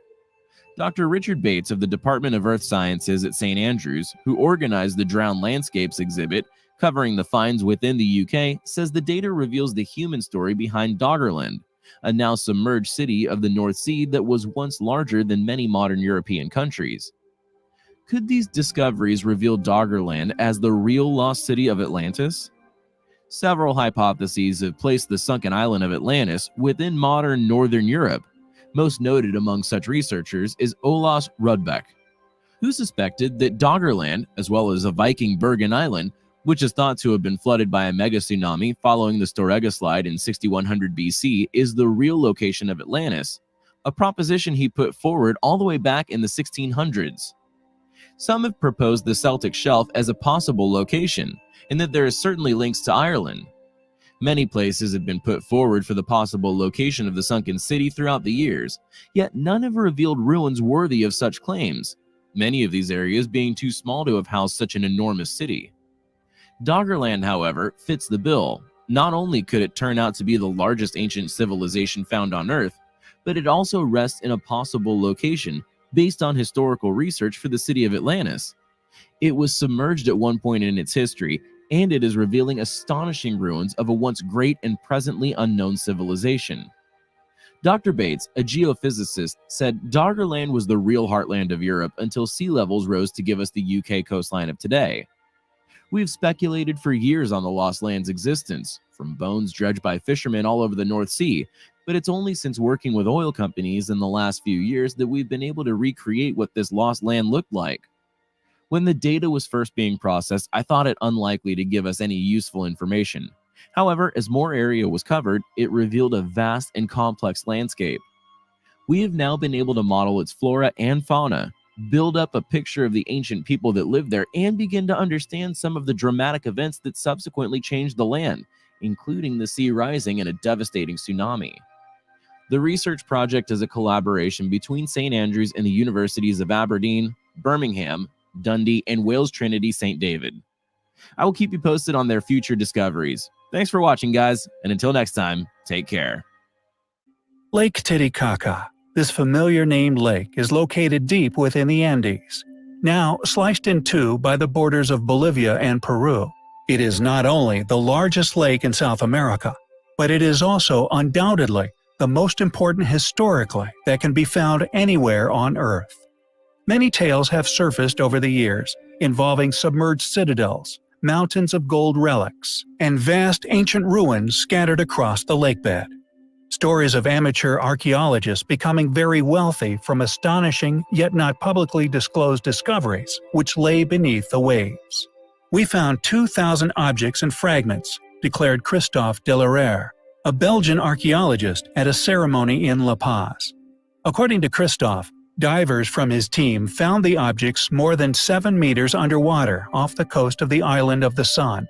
These included 31 large golden relics. Archaeologists think these discoveries are just the beginning of something far greater, and for good reason. As time goes on, claims made a long time ago begin to appear more and more likely. According to Colonel John Blashford Snells, a notorious explorer, his extensive explorations of the lake, the surrounding ancient culture, and his resulting research, the ancient city of Tiwanaku, very near the lake shores, copied their original building knowledge from the scientists of the mysterious and legendary lost city of Atlantis. Interestingly, ancient Incan legend also corroborates his conclusions, stating that the mythical founders of their amazing empire did indeed once emerge from the lake's waters. The lake was considered the center of the cosmos by the Incan people, and they also somehow knew its shape, something we have only been able to achieve from a very high altitude. Ancient Inca legends tell that after a great flood, the creator god Viracocha emerged from Lake Titicaca.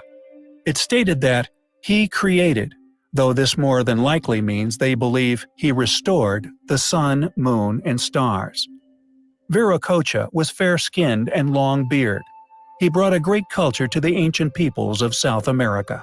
The 16th century Spanish chronicler Pedro Sarmiento de Gamboa recorded in his Historia de los Incas a tale about Manco Capac, the first Inca. According to Inca mythology, the Inca are the direct descendants of a mythical first Inca named Manco Capac, who emerged from one of the 3 openings in the mountain Tambotoco, located 33 kilometers to the south of Cusco, Peru. Manco Capac is said to have created the Incan civilization through Viracocha. Even though his figure is mentioned in several chronicles, his actual existence remains unclear. Could this original and possibly vast ancient culture still be resting upon the bottom of Lake Titicaca?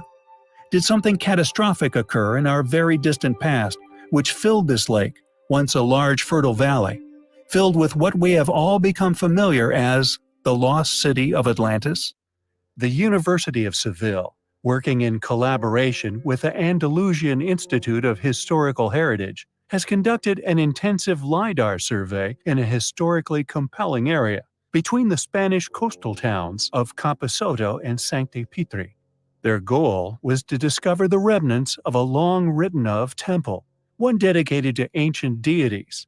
However, what they discovered instead was an incredibly ancient, once enormous mass dwelling, complex yet intelligently laid out, as if almost akin to modern-day standards of care in regard to sanitation management, food production, and quality of dwelling for its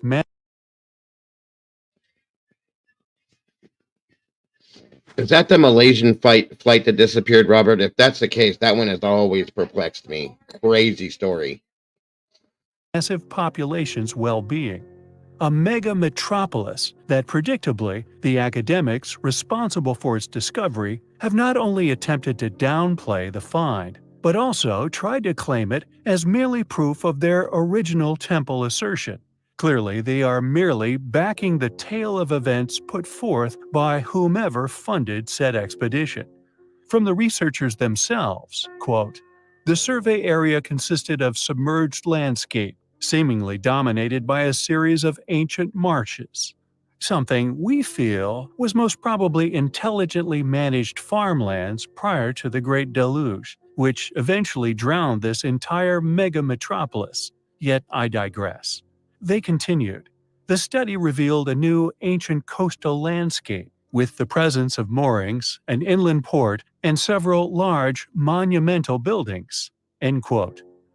By combining data from previous anomalous discoveries, the team created a cross-section of findings, and by a process of elimination, they pinpointed an area in which to scan. Yet, interestingly, after said discoveries of the structures, they quickly and simply delimited the entire area without any further field study or investigation whatsoever. Could this rapid delimitation of the area in regards to the LiDAR scanning Welcome possibly to be in Trail. an You can attempt to thank obscure the David Payne true for that later. enormity of this David, pre-flood ruin? thank you for During their everything. focused You always do, investigation, brother. they Much found appreciated. Much love rectangular to you, my friend. structures Hope to see some you soon. 300 by 150 You too, meters in out there, brother. size. However, these discoveries contradicted their own strictly followed academic accounts of this supposedly legendary temple's Good to whereabouts. see you, Latrell. This Good to see you, discovery neighbor. being the mission's objective all along, yet Welcome to the curiously, as family. mentioned, Again, any further well, expansion another of the meatball. LiDAR Fingers crossed. investigations, academic funding Awesome. has been And stonewalled. thank you, David, Could their for that. reluctance to continue further investigations on a mission which has already clearly cost a lot of funding due to them actually having discovered yet another complexly, Yeah, the intelligently, Malaysian clearly flight advanced really blew my pre-flood mind. mega metropolis? Completely disappeared Well, and we nobody saw find or said heard anything from possibilities that one. and the rapid growth of independently owned LiDAR technology incredibly exciting. All right. Go there, Mrs. Mama Bear. Birthday girl. Yes, sir. Oh, I'm sorry, Michael. I'm done talking. The video's down. Um, yeah, that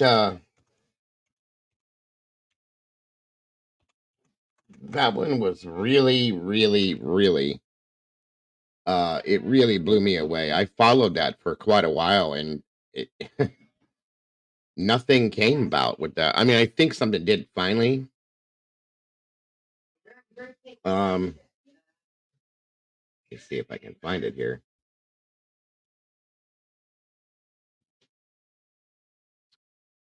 Where is that? I don't know if you guys are familiar with that, but back in 2014, there was a Malaysian airline flight. David said, "Happy birthday, Mama Bear."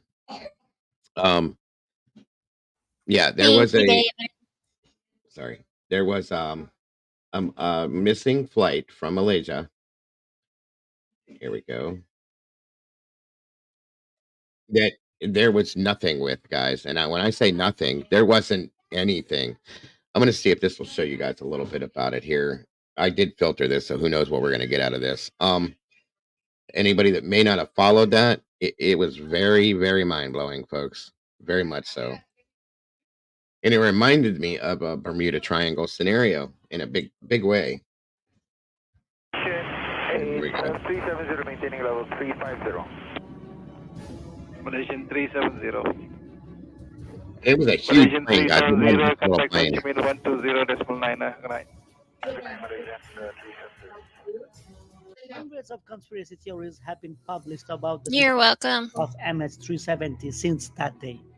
It even broke the record of the most expensive rescue mission. Every country tried to help Malaysian government in every aspect, but everything failed and became the most mysterious incident in the aviation history.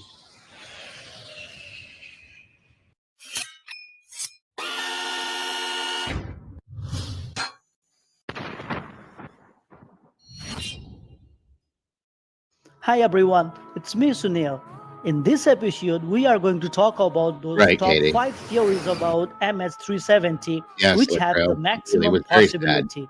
But before that, we would like to request you to subscribe our channel so that you can get notification instantly. I don't know about that one. I want to be able to understand it. There's an ancient underwater city off the coast of Japan that might help explain the Japanese triangle. Very possible. Cryptic. Hold on a minute, guys. I want to give you guys one that's a little bit clearer. Where did it go? But they're saying that it was finally found at some point, but hold on a minute here.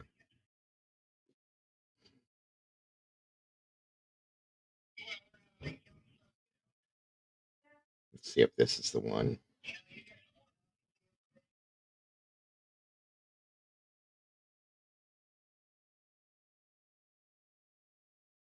Okay, yeah, this one's better. 227 people, I think it was, that were on that plane. I do have Netflix, buddy.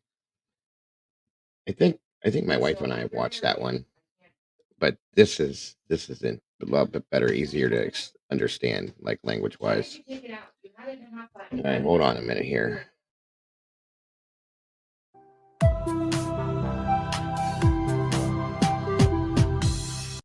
On March 8, 2014, Malaysia Airlines flight MH370 took off from Kuala Lumpur International Airport Don't and forget, was en guys, route to tomorrow's Mom Beijing, Bear's China. birthday.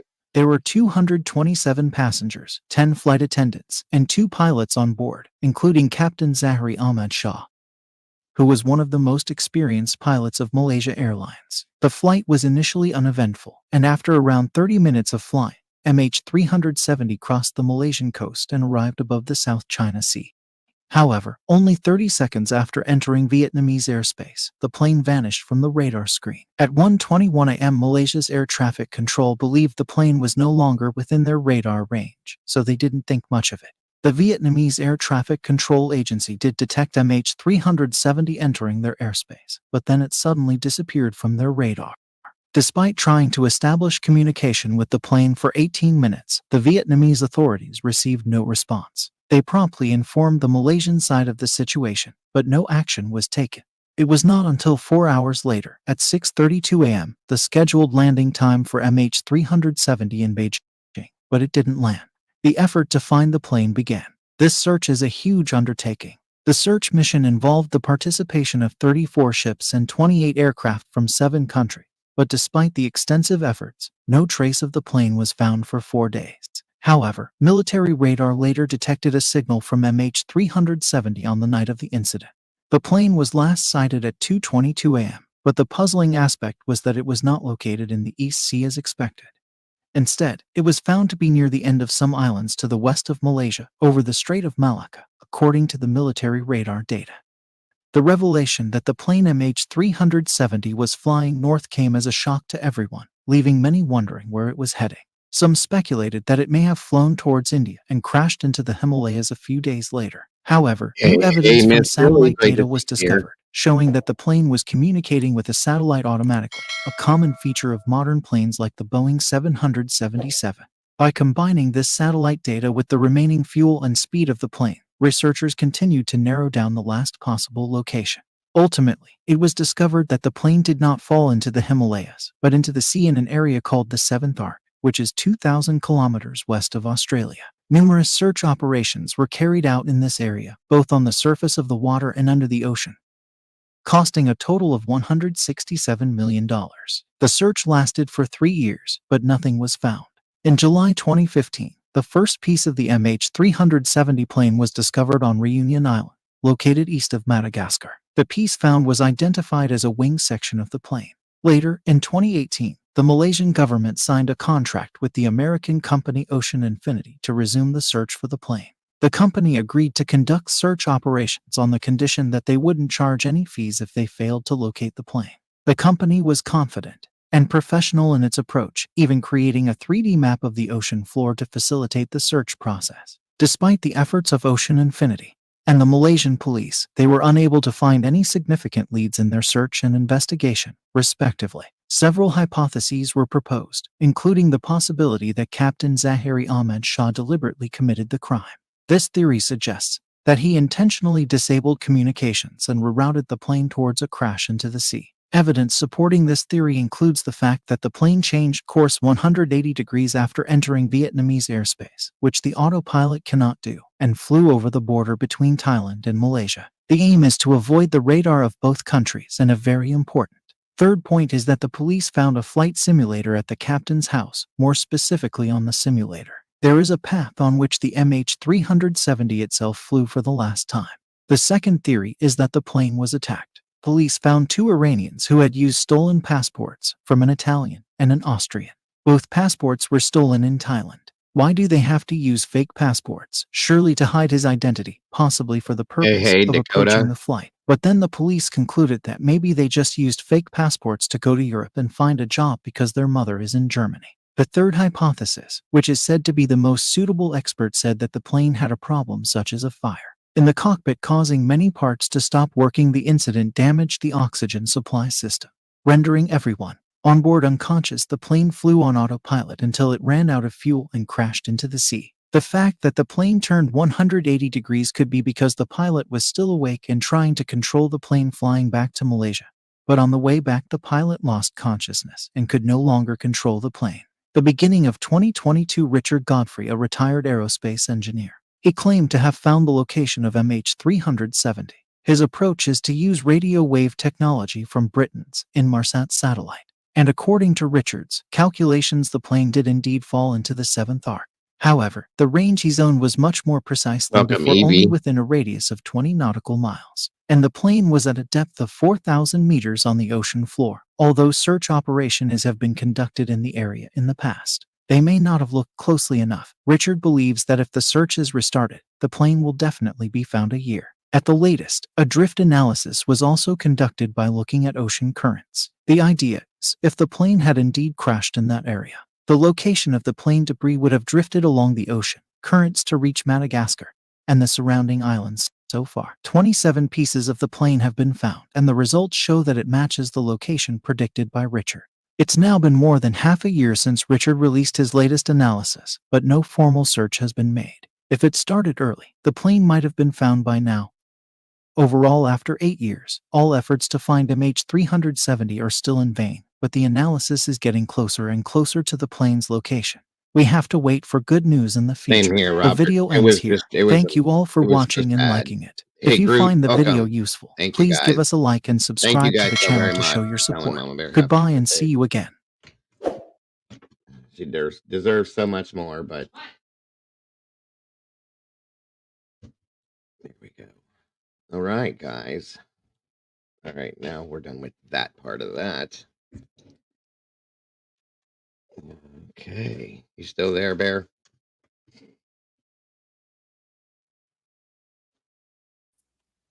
Yes, sir. Right. Takes me a minute to swap my screens. Oh, it's so good.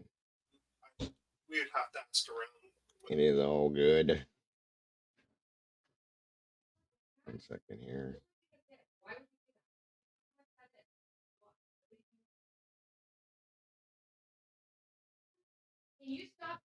All right, let me see something here.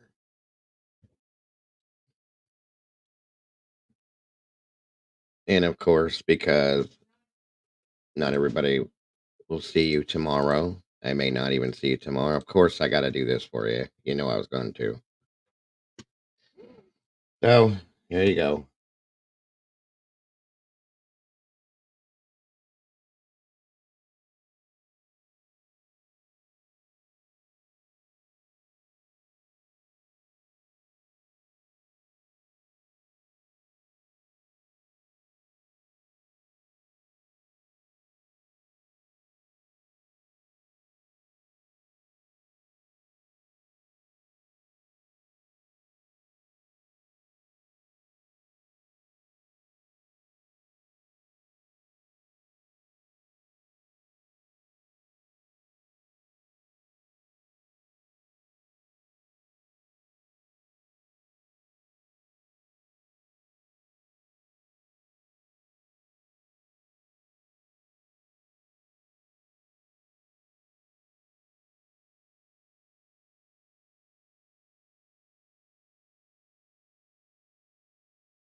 or I have to get the fire department here.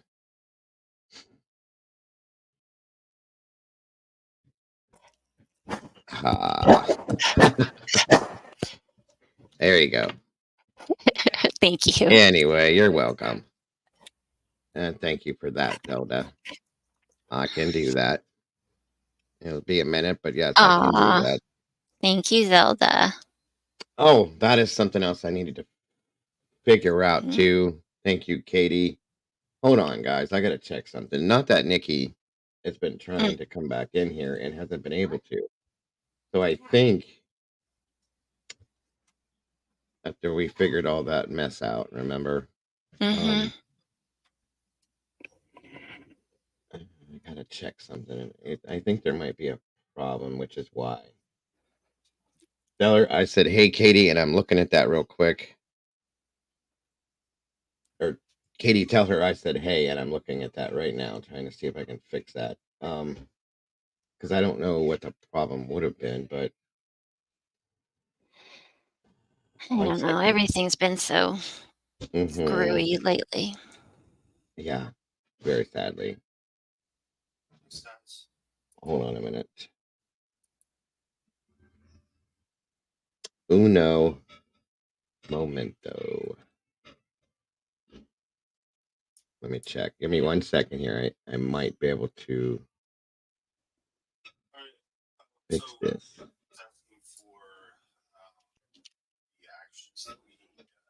Do you guys have any plans for tomorrow? Not that I'm aware of. Just okay. I enjoy just being here with these guys, so. Mm-hmm. I'm the same way. Okay.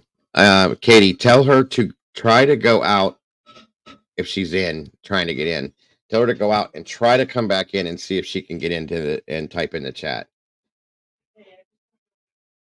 Um, please, if you will. Again, thank you, Zelda, for that, hun. We appreciate. She appreciates. I know she does, but I appreciate you guys being so caring very much because we do love the mama bear. Yeah, it's awesome. You guys rock. I love it. I love this community and how caring everybody is in here. Thank you for that as well, Zelda. Appreciate it. Yeah, Katie, tell her to go out of the channel thing and then see if she can come back in and try to type in the chat that way and see if it works. I pray it does. So that was the Bermuda stuff today, guys. There's not a lot I can do, obviously, because everything is copywritten. That's the best I could do, but it's definitely um that's definitely an interesting topic. And then the Malaysia flight, like I said, I followed that for years, and then all of a sudden, boom, boom, boom. So, and I still wonder. Oh yeah, did you see Milo running around back there? I still do wonder who was it that said that up here a few minutes back.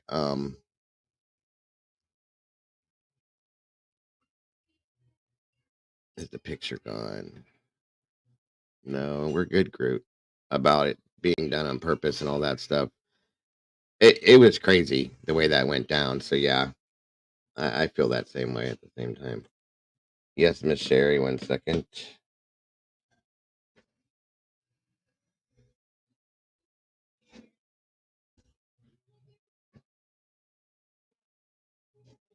Wait, what is that?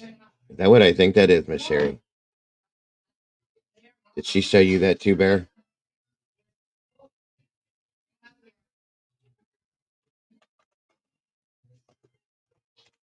The YouTube thing? Uh huh. Yes, she did. Oh, what a birthday present that is. Right? And an early one for me. Yep, That's yep. awesome. That's awesome, Miss Sherry. I wonder if I got one. Tomboy, let's just say YouTube's listening for once. Yeah, that's all I'm going to say about it right now. We'll get in Discord, guys, for those of you that are in there, and we'll talk about some things later. Give me a second here, guys. Trying to see something here. Hold on, folks.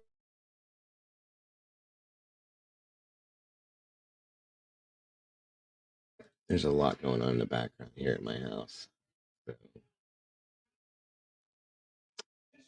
Uh,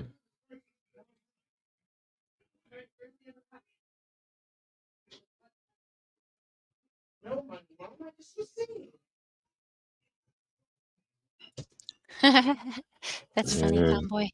I don't see it yet or anything yet, but that doesn't mean it won't.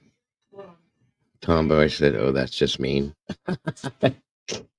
No, it's nothing like that, guys. Nothing like that. Oh, I'm sorry, Miss Lily. Oh, I'm so sorry. Well, you guys know Oscar passed in May, and now we have a new little Milo. It's not the same, but he's growing on us. Actually, he's such a good dog. He really is. And he's cute. He's very playful. Once he gets comfortable with me being in this chair, he seems to be afraid of me sitting in this chair. He won't come to me when I'm sitting here, but when I move, he's all over me.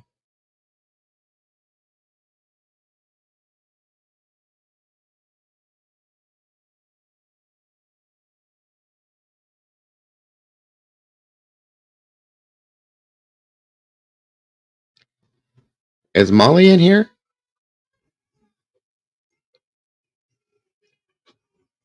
I don't see you, Yes, Molly. she just popped in. Good golly, Lord have mercy. Hello, Molly. Molly. She finally got in here.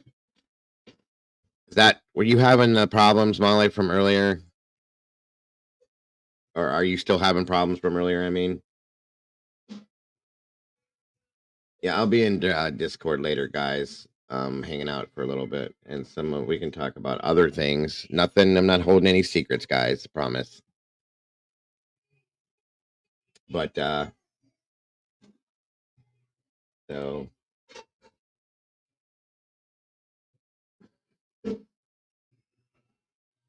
Oh, he is cute, Katie. He is. He's so fun. Not sure. It's only Discord. Okay. I don't. Discord's been so weird lately. Like, there's literally been like glitchy problems and things like that. So who knows?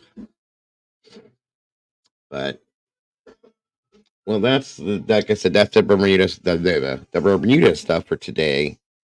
You can hang out here for a few, talk about some things, and then probably call it for the day.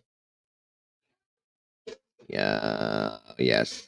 Yeah. Once we get things tightened down and straightened out with the Discord completely, we're going to go back to bringing more people in, but we kind of have it locked out right now just until we can get it squared away, because there's been some Discord issues. And what are you doing? Come here. Come here. Come here, buddy. Come here. Come here. You want it? Come here. You want it? You want it? Here. Come here. Hold on, good. Come here, baby. Come here. I don't know why he's afraid of me and sitting in this chair. He won't come to me when I'm sitting in this chair. It's weird. Yeah, that's kind of weird. It's very strange. He jumps all over me anywhere else. Maybe somebody ran over him with the office Well, chair in his he's past. sitting next to me right now, but he won't let me touch him. It's so strange. I'll be listening, but I have gotta go lose a game of Yahtzee. I love Yahtzee. It's like a family game that we all play here. To an eager and very competitive 9-year-old. Gotcha. Come here, buddy. Come on. Want to say hi? Here.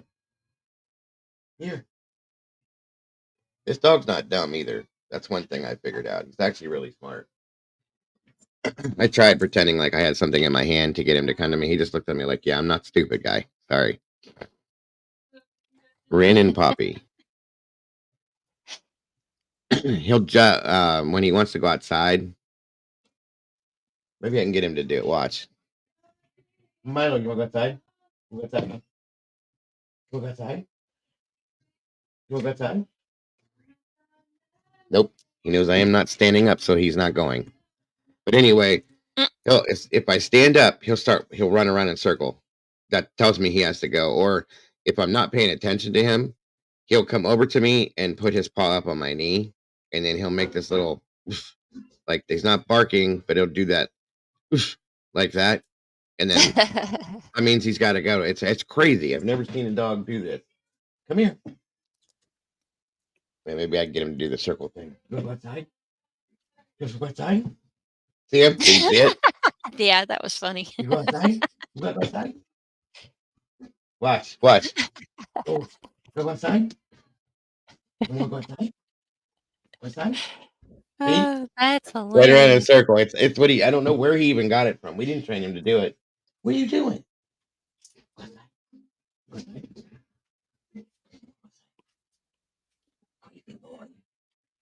Go outside. Yeah, he's very cute. And like I said, I was a little leery when we first got him because Mhm. Oscar has only been gone for a few months, and we had him for 18 years. And Yeah, we were both kind of like, do we want another? Because obviously he's not going to ever replace Oscar. right.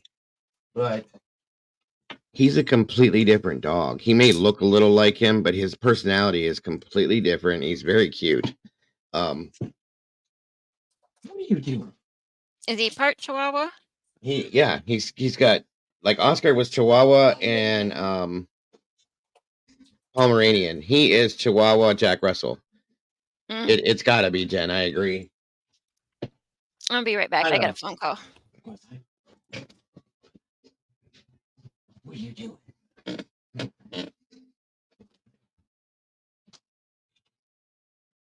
He's got a really cute personality. He really does. I'm gonna get you. Are you quite boy?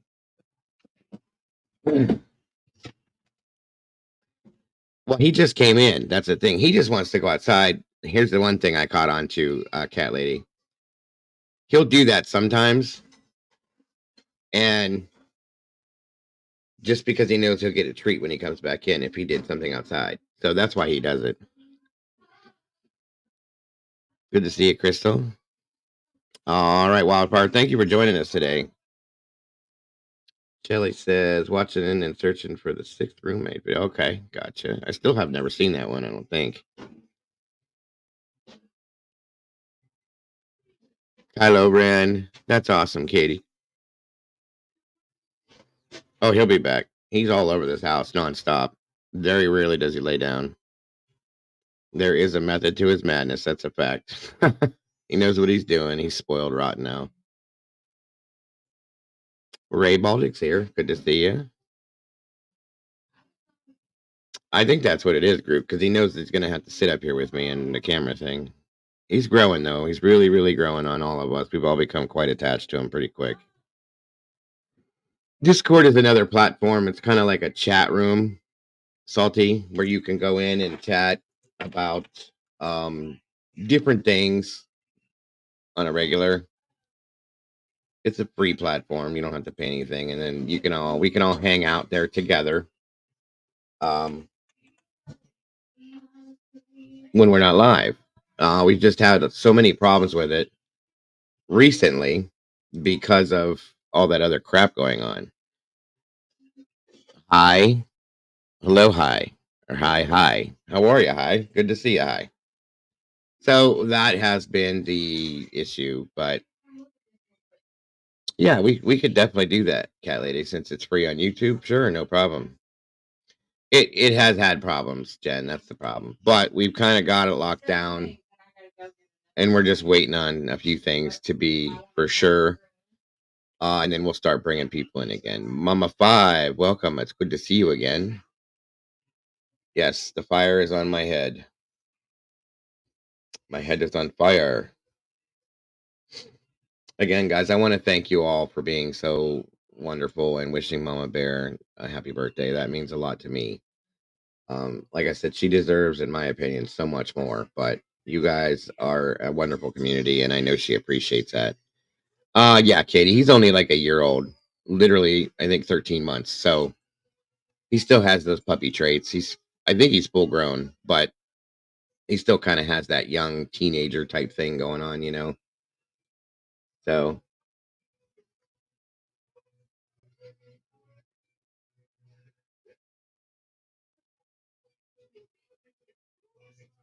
hmm.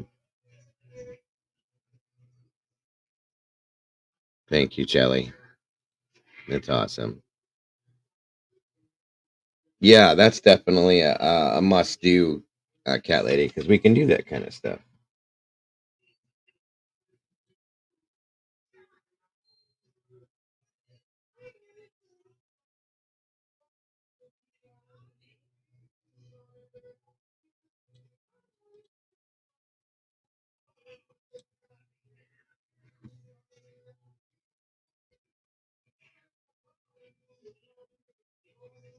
No problem, Jelly. What's up, AR?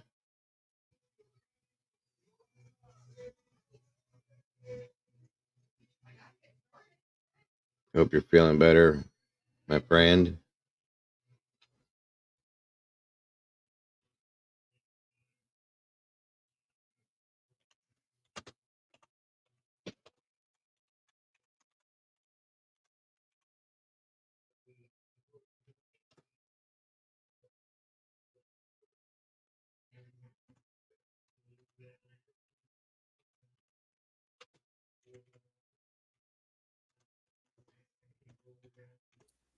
Okay, I'm back. Welcome back to you.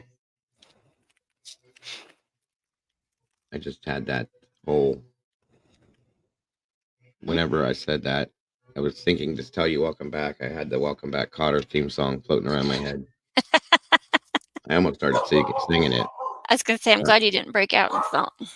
yeah, no, not gonna sing. Not gonna sing. No worry. Jody Walters, good to see you. Thank you for jumping in today. Not sure, Chelly. I can't promise. I hate to say that I will be. Like I said, my real boss, who's in the kitchen right now, has a tendency to make my day up for me, if you know what I'm saying. So it depends on what she says, what she has planned. I'd like to say, sure, that would be great, and then I don't do it. But um, also, if she has nothing planned or nothing going on or anything happens, then I just might pop in here. Mike D, what's up, brother? Good to see you. So you might get surprised, and I don't know what we're gonna do if I do that. Well, who knows? Maybe we'll do the music thing tonight if I can do it tonight. So don't. I just don't want to get anybody excited, just in case. That is all. So see something here.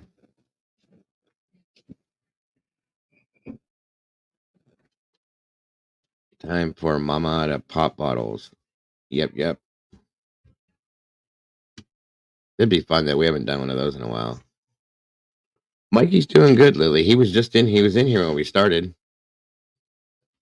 Mikey comes. He's always busy doing something. He owns his own business and he's a busy dude. He's hardworking. So he's in and out, in and out, in and out. Lucille, hello. Happy birthday to Mama Bear, she says. And have a great Friday. You too. And you are welcome, Lucille. That's David James. You can thank him for anybody that just received membership today.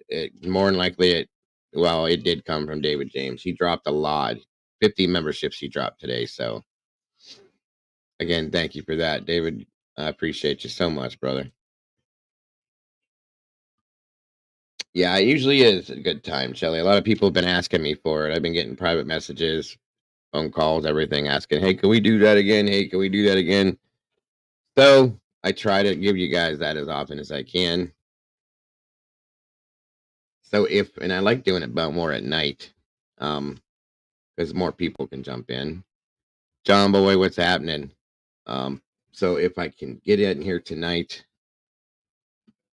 then that's probably the plan for tonight, folks. No, I don't watch TikTok enough to have that happen, Jen, unfortunately, but um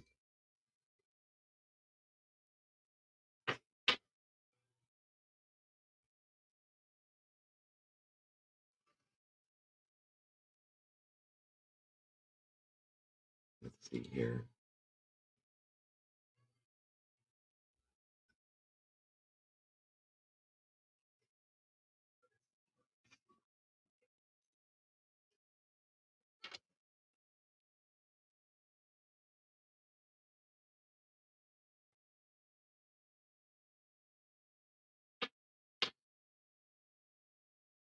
Mm.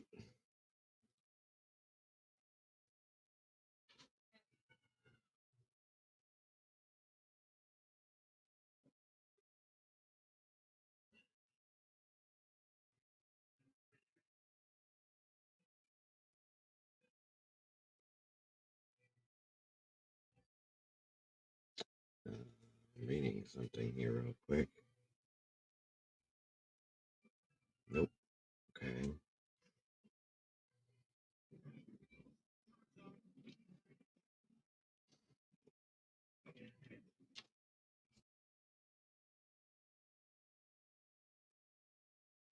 It very well could be Tomboy. That's a good thought. That would make some sense. That the one that was transported to the hospital was the one who fainted, and I would imagine that could be possibly, you see somebody faint, they're gonna say, "Hey, you need to go get checked out. What's going on?" I know, Jelly. It was madness. That's a fact. That's why I asked everybody when they watched it to please use um common sense and logic when you watch that kind of stuff, just to make sure we can get it. We think about it and put it in our minds the right way. Lady came up with the story about mountain lions, and it could have been no, I did not see that, cat lady, but I've seen other people talking about it. I don't think that's a huge, huge reach, in my opinion. And like I said, that's where we have to put logic into effect and say, okay, what's the logical explanation to this? You know what I mean? I think the mountain lion thing came from something that Get It Clue had put out, and he made a joke about it being it was a cat, and they said, "Look at that mountain lion." Very ridiculous. Convict, right? Or AR. Sorry, I don't know why I said convict. I was reading your name when I said it, buddy. But yeah, Jesus. Get a Clue put out a video, and he was showing the dumpster video, and a cat come walking by, a little white cat, and he was like, "Oh my God, look at that mountain lion!" Making a joke. Well, somebody took it and ran with it and turned it into that. Oh, That's where I'm saying, guys, we got to be logical about these things. We got to be realistic, and we got to make things make sense before we say anything. You know what I mean? It's got to make sense. That's all. And that, to me, it doesn't make sense. Bubbly put it out. Okay.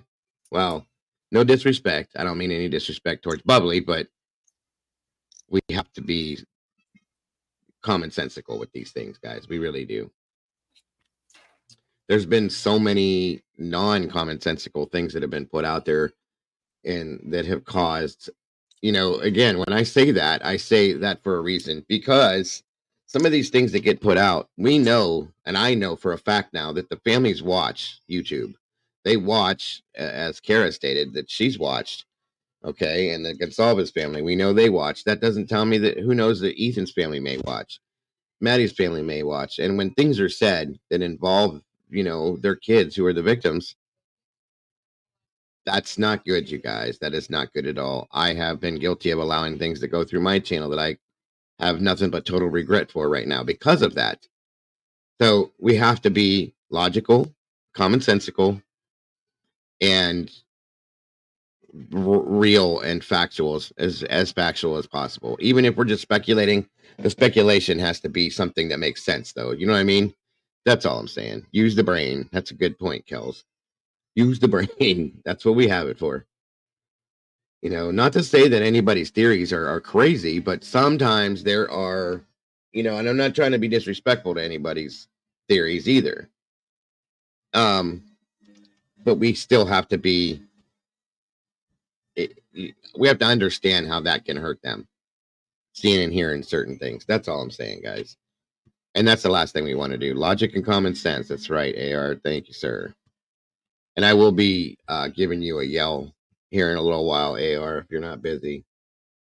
Now that you're feeling better, I'm glad you're feeling better. why don't you just call him instead of yell for him? Well, that's ha ha ha. Such a comedian she is. This one here, love her to death, but she's so funny. Oh no. That's fine, Jen. Absolutely. Anything that smells funny, you got to call it out. Spray it with a little Febreze, first. But that was a joke, by the way, a really corny one. But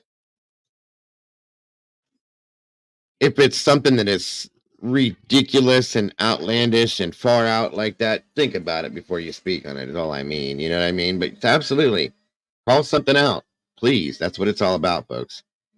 We have to. That's what it's all about. We absolutely have to.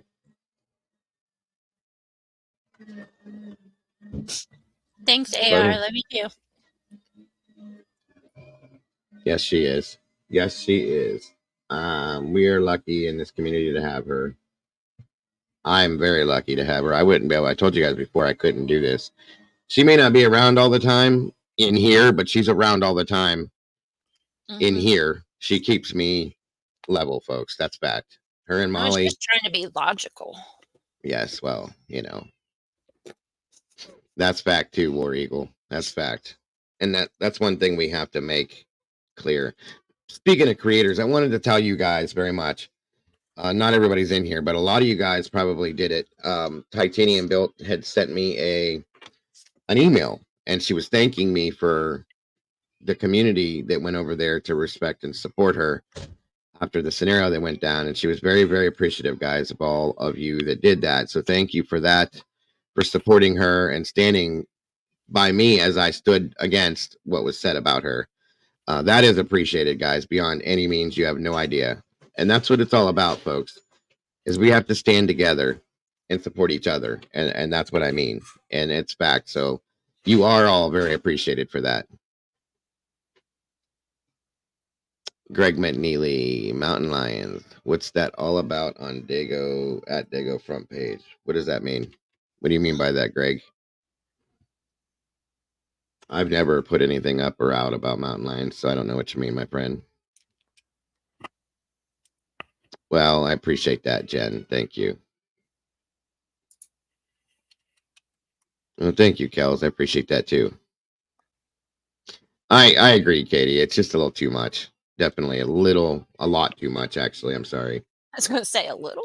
It's a lot too much. It just doesn't think about, like Miss Sherry said last night. Okay, if you think about some of these things, just for a minute, if you slow down and you think about some of these things, you'd realize it's ridiculous. Some of these things are ridiculous, and that's what it is. Fact. The fact that a mountain lion is going to go into a home and do this and then leave. Come on. I mean, what? Come on. I have mountain lions all around my house, folks. I have bobcats. I have mountain lions. I have coyotes. Let's be sensible here. Trolls. Who's a troll? Where's a troll? I don't see it, but grab the troll spray. Better not be any trolls. Mods, grab your troll sprays.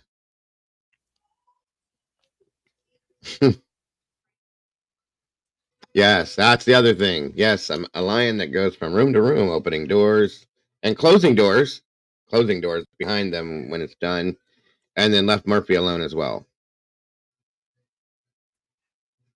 Come on, please. I have a wife, same thing. Yes, I got you on that one, buddy. Oh, you're okay, Kels, no worries. I kind of got what you're saying. Bubbly does some serious deep diving. You can tell she runs with speculation. She digs deep in the press. Yeah. I just can't go along with the mountain lion scenario, folks. It bothered a mountain lion with bushy eyebrows, right? War Eagle. And it was all clad in black fur. Black.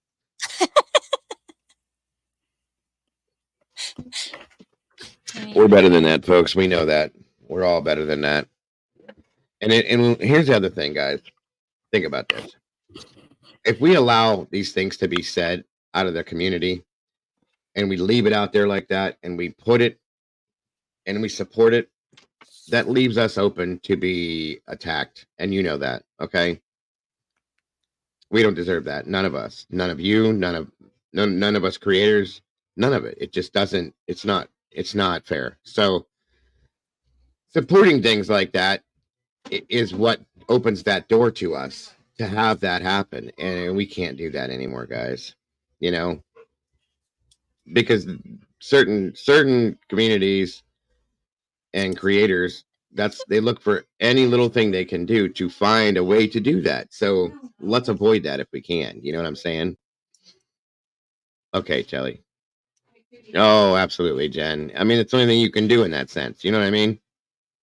That's the only thing you can do at this point with something like that. You know, there's nothing about it that is acceptable in my opinion. So that's the best answer to me, is to just have a little fun with it. And there's nothing wrong with that, Katie, at all. Not at all.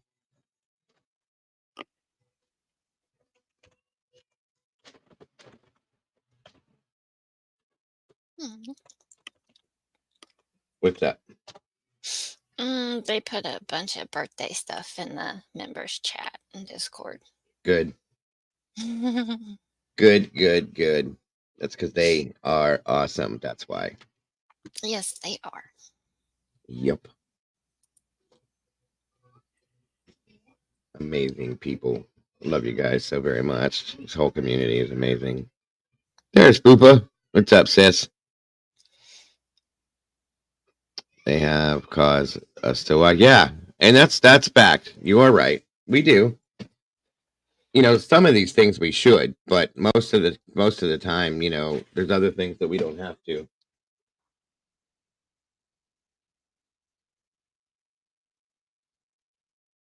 I got my drugs delivered to me.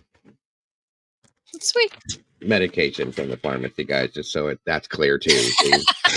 Jesus, God knows. Like she just said, walking on eggshells. Oh, here we go. Mm-hmm. Yeah, here's my diabetic medication. Thank God. And my acid reflux stuff. Yes, this God, there is a God, because this is the one, you guys, that was running. What did I tell you it was up to, Mama Bear? 685. Yeah, something 675 or something like that. Yeah. And thank God the insurance that I got finally got this covered. Yes. It was amazing. Amazing.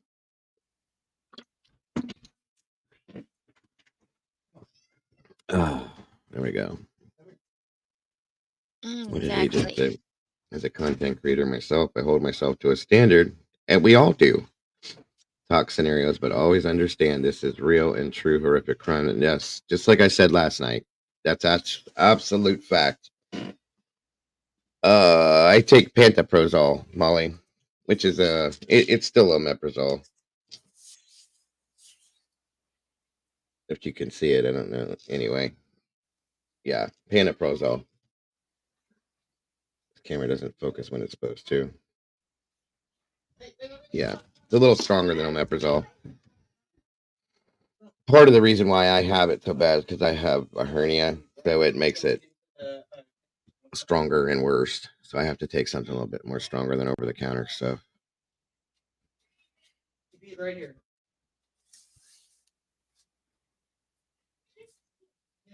Oh, my email. See, the Pepsid tears me up, Poopa. Hold on a minute.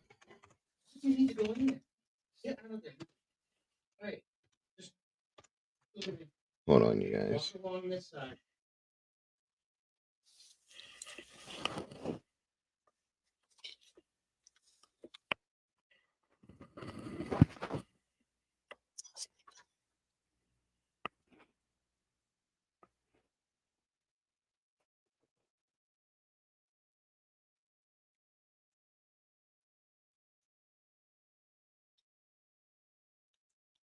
Thank you, Sherry. Thank you very much.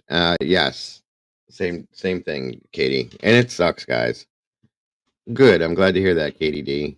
Like I said, we just reviewed those videos because I had been told to check that out for a while, and then I watched the earlier ones a while back, and then the newest one I just caught on to. I just watched yesterday, but I've been told repeatedly, like, check this out. What do you think this means? And so I did. And I mean, like I said, to me, it comes off as whoever produced it is trying to tell a story by the way the video rolls, which is actually really kind of interesting the way it comes through.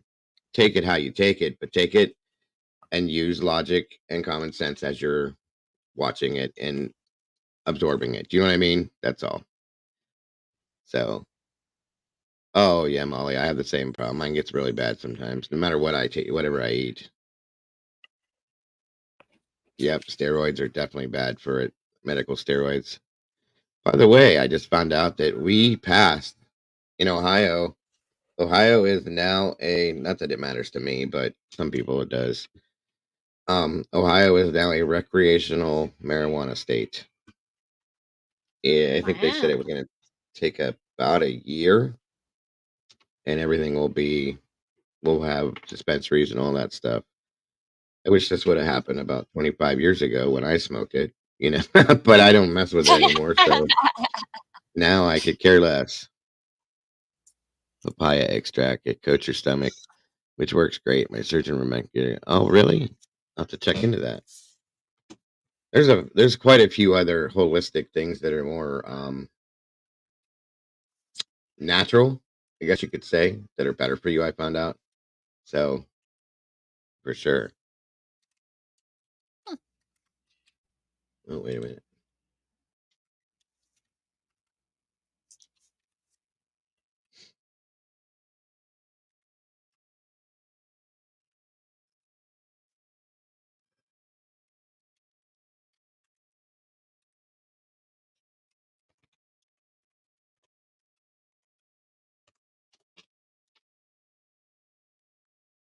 Yeah, well, I lost almost 180 pounds after bypass, but that nasty C word added 30 back on.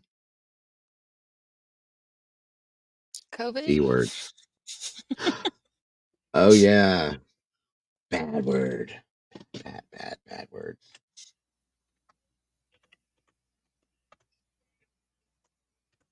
Bad words. Hmm.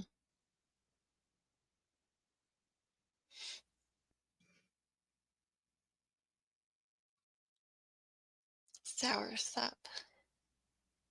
Steeped as a Sour sop. I've heard Oh, that okay. one. You mean? I think I know what you're talking about too.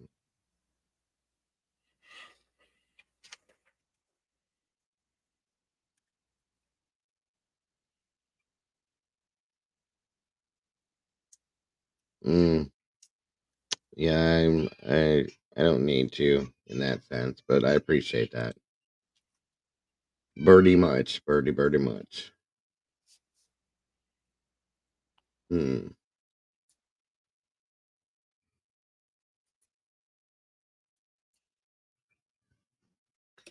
Let me see here. Let me see here.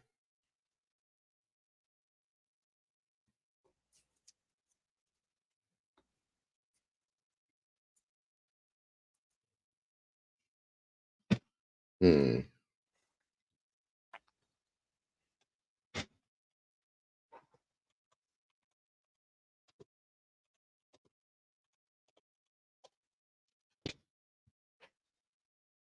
Yeah, I need to drop some too. I need to drop probably a good 50 pounds. Comfortably for me. That would make me comfortable again. Oh, we shall see. Wintertime is not the best time to do that, by the way, because of the holidays and being married to a Southern woman. It doesn't help. I can promise you that. It don't at all. At all. Well, and you can't go outside as much either, so Well, my problem is that you go because outside, but I mean I do, but I don't do a lot because my neck and my back permit me from doing a whole lot of like exercise type stuff mhm. and like a lot of manual stuff anymore. Well, that's where the weight came from because I can't move Yeah, around like I used to, and it just gets worse and worse and worse. So it's the same with my husband to some yeah, extent. that's where it comes from. So when you sit around a lot, you pack on a few pounds. I'm gonna get it back off though. I'm not worried about it. Faux show. Faux show. Got to. Absolutely got to.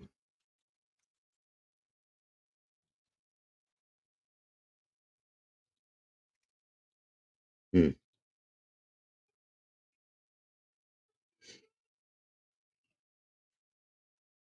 The Southern food, I'm telling you, it kills me. Anything she makes, it doesn't have to be Southern. She can cook everything and anything, and it's amazing. And she's a baker, a very, very accomplished baker.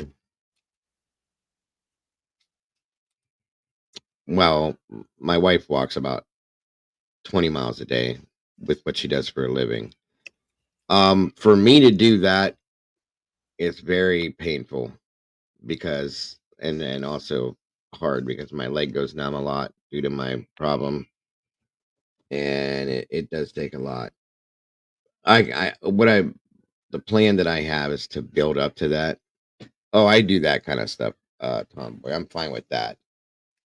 Um, Unfortunately, yes, Jen, I do. That's another problem I have that I need to kick, especially at my age. I'm a year away from, well, I'll be 49 in what is it, a week, 10 days, roughly 12 days, and it's time to quit smoking. Big time. Big time. Big time. Time to quit. Only one test will detect bioreflexin and anti. Oh, really, Katie? No, I didn't know that. It's not though, Jen. I'm almost 50. Like most everybody I know that smoked, they quit in their 30s. I should have too. But I don't know. That's something I always enjoyed, and now if You mean it's coming. enjoyed? Like you quit. Well, Enjoy. no, I still enjoy. You're right. 23rd, Dakota. It's the 23rd. The Thanksgiving. So yeah, time to quit. Definitely time to quit. I gotta do that, and I got a couple things I need to be. I have to have hernia surgery. I need to quit smoking. The vaping makes it worse. It's harder on me, Chelly, than smoking is. Angela, good to see you. Hmm. Oh, that's awesome, Dakota. So you're a Sag too. I know, Jody. There's got to be a way to do it, and I won't take Chantix or anything like that because I have anxiety, and people that, from what I've heard, have anxiety or anything like that, when they try to quit, it causes them a lot of crazy things. So Robert Bell says, I'm 50 years old. I walk at least 25 miles a week. It takes, oh, wow. Shit. That's pretty good, though, Robert. Damn. Good for you. I used to walk a lot, but like I said, I have one knee that needs replaced. My back is fried. I mean, it's bad. My neck is messed up. So it just, that's a fact, Robert. That's a fact. And here's the thing, guys, is 5 years ago I stopped drinking cold turkey like nothing, and I drank a lot before that. And I just one night I drank, the next day I never drank again. I didn't have one problem with it. I just nothing. There was no issues with it. I just set it down, never went back to it. It was that easy to me. But the cigarettes are a hell of a lot harder. I don't know why. Because if you can do, and I told myself that if you can stop drinking, because I drank from the age of like 17 till just 5 years ago. So I stopped at 40 basically, or no, 45. Sorry. And I just walked away. Not once have I craved it. In fact, to some extent, it makes me sick to smell it. Do you know what I mean? Mm-hmm. And so, and I'm thinking to myself, if you can do that, why can't you do that with cigarettes? Well, I've been smoking since I was like hardcore smoking since I was 16. And that's, yeah, the hand to mouth thing, definitely.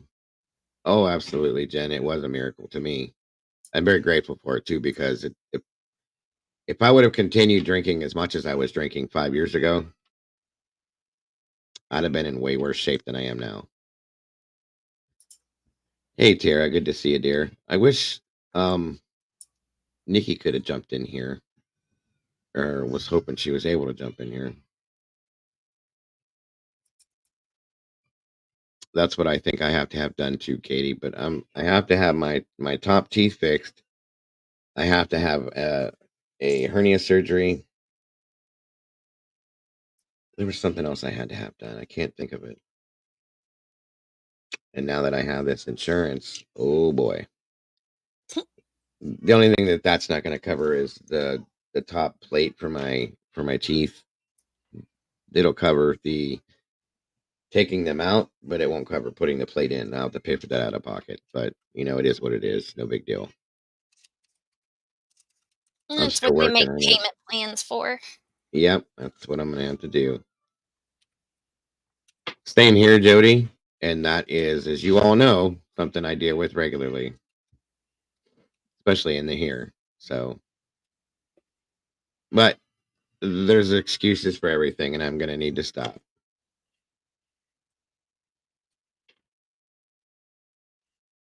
The vaping is worse for me for some reason. I've tried it, and it's so much harsher on my lungs.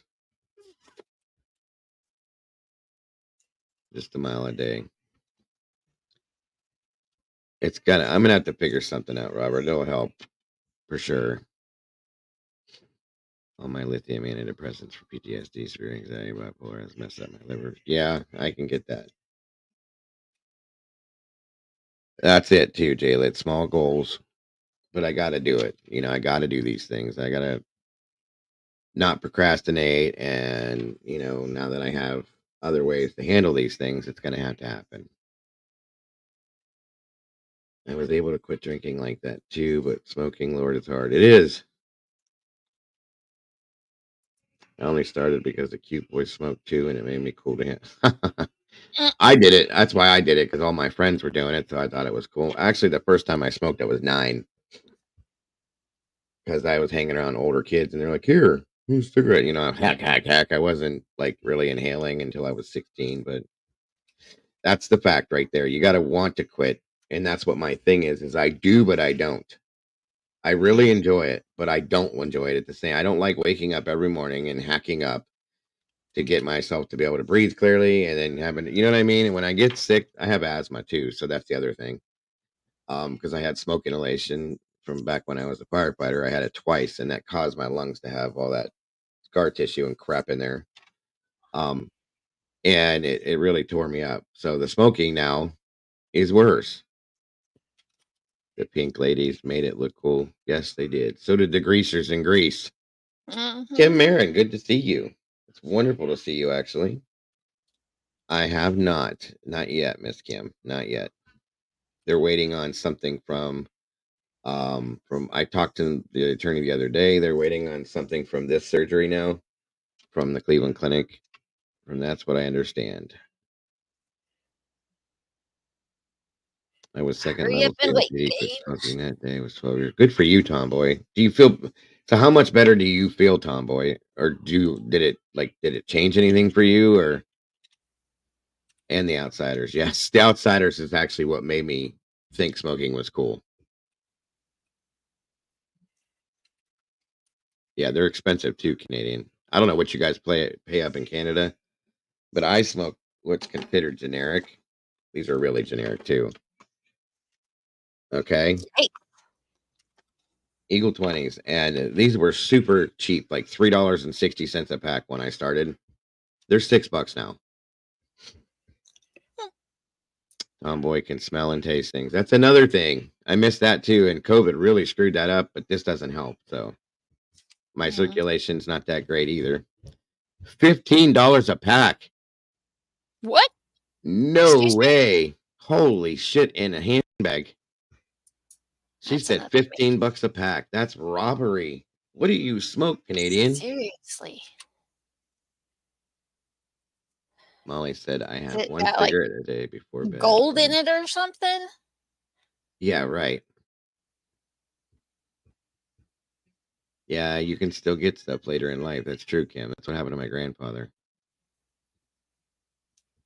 My vape is $23 in the last 4 days. That's what my son does. He said he vape. They're trying to completely outlaw any type of vaping around here.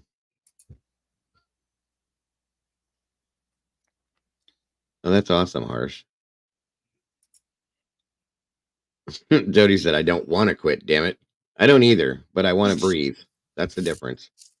I hate not being able to breathe, and I hate not being able to. That's another thing that kind of slows me down, Robert, is the smoking, wheezing here and there and getting out of breath because of the walking and stuff. It's just the combination of a bunch of things. And they're all excuses, folks. I know that. You really want to do something, you'll do it, period.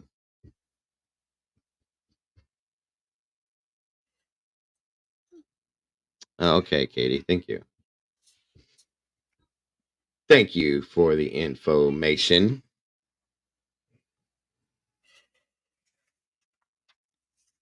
Vape flavors, they smell good. And we got caught sneaking in the drive-in movie theater, the Admiral Twin. Oh my God! Wow, $10 now. Jesus, that's still expensive to me. Mm. I thought six. I think it's $6.50 we paid. I thought that was way high. God, I remember back in the day when I said if cigarettes ever go above $3 or $2 a pack, I'm quitting. Mhm. I also remember my parents because they used to. My dad still smokes. My mom quit. God, 20 years ago. She had breast cancer and she beat that. Thank to God, thank the Lord, and she quit smoking at the same time because they said it wasn't good for her to heal with. So, um, $7 a pack for Camel Lights. Yeah, Mama Five says 50 a pack. What? Wait, What? she's over in the UK. That's a different whole thing. I was gonna That's a say whole. that That's like gotta be a whole different thing because that's dollars, euros, no. pesos, what? Yeah, right. That's crazy. That's when I'd have been like, yeah, here you go. You can have these back. Have a good day. Bye bye. I don't care. I'll smoke Mhm. sticks or something for that. Tina B, $10 to $12 here. I will say one thing. Newports here. I think Newports. They're like $12 or $13 a pack. They're expensive here. And Marlboros are right around $6, $7. A little more than about seven. No, it's about 7 to 8 now. But Newports, that's what I first started smoking on was Newports, and I got bronchitis really bad one time, and I hacked up some blood. Mm. I'm done. Yeah, sucking on fiberglass doesn't help. No. My friend pays $15 a pack a day, but can't pay rent. I, I get it, Kim. I've seen it. It had yeah. Oh my God, what did you just say? I'm not getting my pork loin in the Instapot, but I got a menthol cigarette from Danny Boy.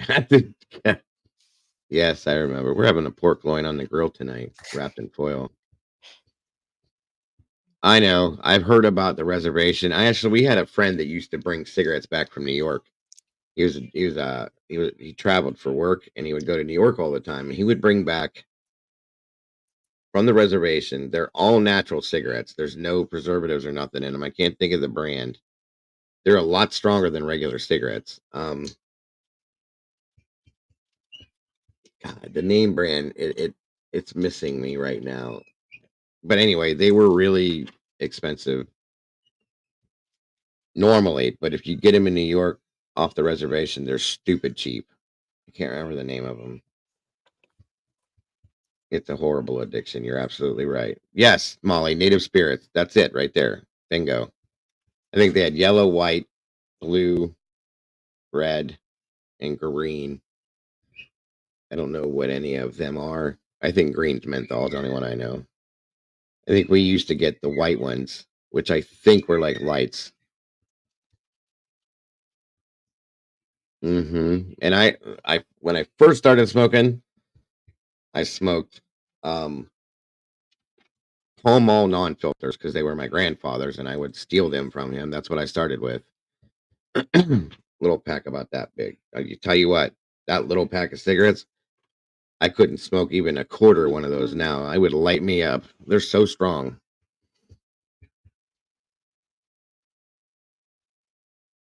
It wasn't tobacco. Ah, I see what you're saying.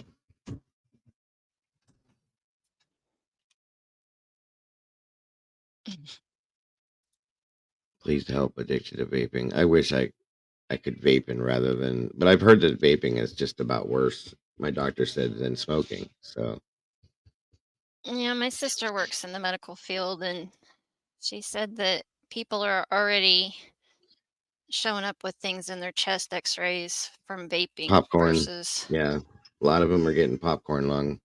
Which when I was still in EMS and fire, that wasn't even a thing at this point. I hadn't even thought about it. I've been out of it for long enough now that it's never been for me. You know what I mean? I've never seen it. Um, Hmm. yeah, I started with the Palmo non-filters, and then I went to Marlboro Reds, and then I went to Camels.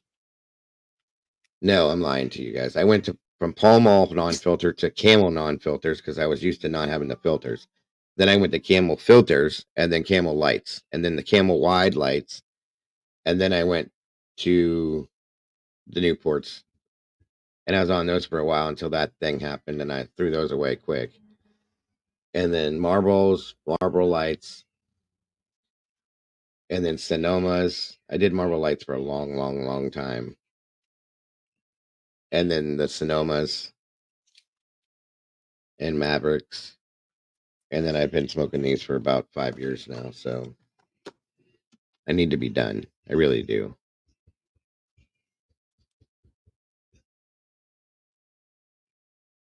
Mm-hmm. I tried vaping though. It's just too much for me.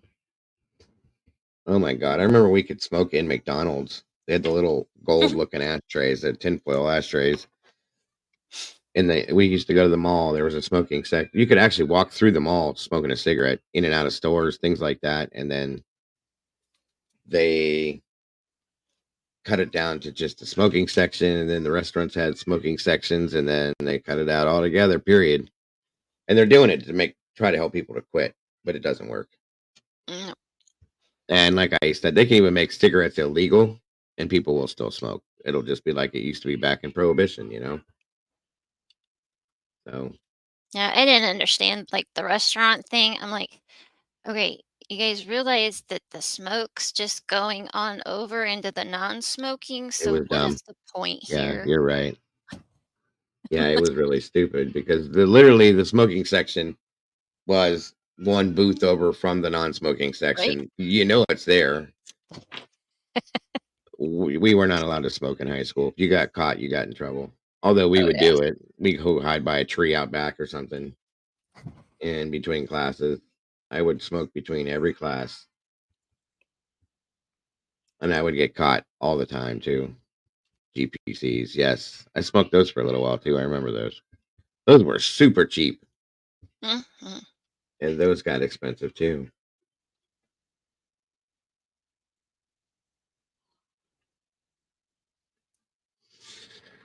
All right, guys. I think that's gonna do it for today. We've been live a little over 3 hours. Thank you, Mama Bear, for You're joining welcome. us. And if I don't see you tomorrow, because I know I won't see you tonight, you'll be sleeping. Hmm. Um, Free packs when he went to Vegas. Really, Marlboros were the best. I loved them. They were really good. Yeah, that's pretty much all I smoked was marbles. Vaping crystallizes your lungs faster. That's what I've been told, Jody. That's why it freaks me out. Hmm. Seeing my kids do it, it really, really kills me. Oh, okay, tomboy. The old taste of freedom, right? Well, guys, thanks for hanging today, and I hope the Bermuda thing was kind of interesting to you guys. Like I said, if I don't happen to see you guys tonight, you might see me tomorrow, and if you don't see me tomorrow, then you'll for sure be back Monday. And again, guys, like I said, Monday is a day of memoriam in regards to Idaho. So there's going to be a lot of that going around. And I hope to see all of you guys soon. That's for sure. But oh wow, that's crazy, Rec Talk. So guys, and again, thank you guys so very much for telling Mama Bear happy birthday. I Yes, appreciate thank that, you guys. I and I know appreciate she all the does. birthday wishes. If I don't see you tomorrow, I hope you have a wonderful day. I really do. Thank you. I'm sure I'll talk to you one way or another, but Oh yeah. enjoy your day the best you can. The rest of you guys, I love you guys to death. I appreciate you guys so very much. Guys, don't forget to love yourselves, to love each other, and don't change a thing about yourselves because you are the beautiful people, guys. And I will see you all so very soon. Mods, thank you very much for everything you do. You guys are amazing. Um, have a great one, folks. Talk to you soon. Bye bye. Thanks, guys. Have a great weekend. And I will see you hopefully Wednesday. We'll see how the week goes. You I got to love work you all. Monday. Thank you. Hmm? You work Monday and Tuesday. Yep, always. Gotcha. So I'll see you guys soon. Thank you for all the birthday wishes, and I love y'all. Bye. Bye bye.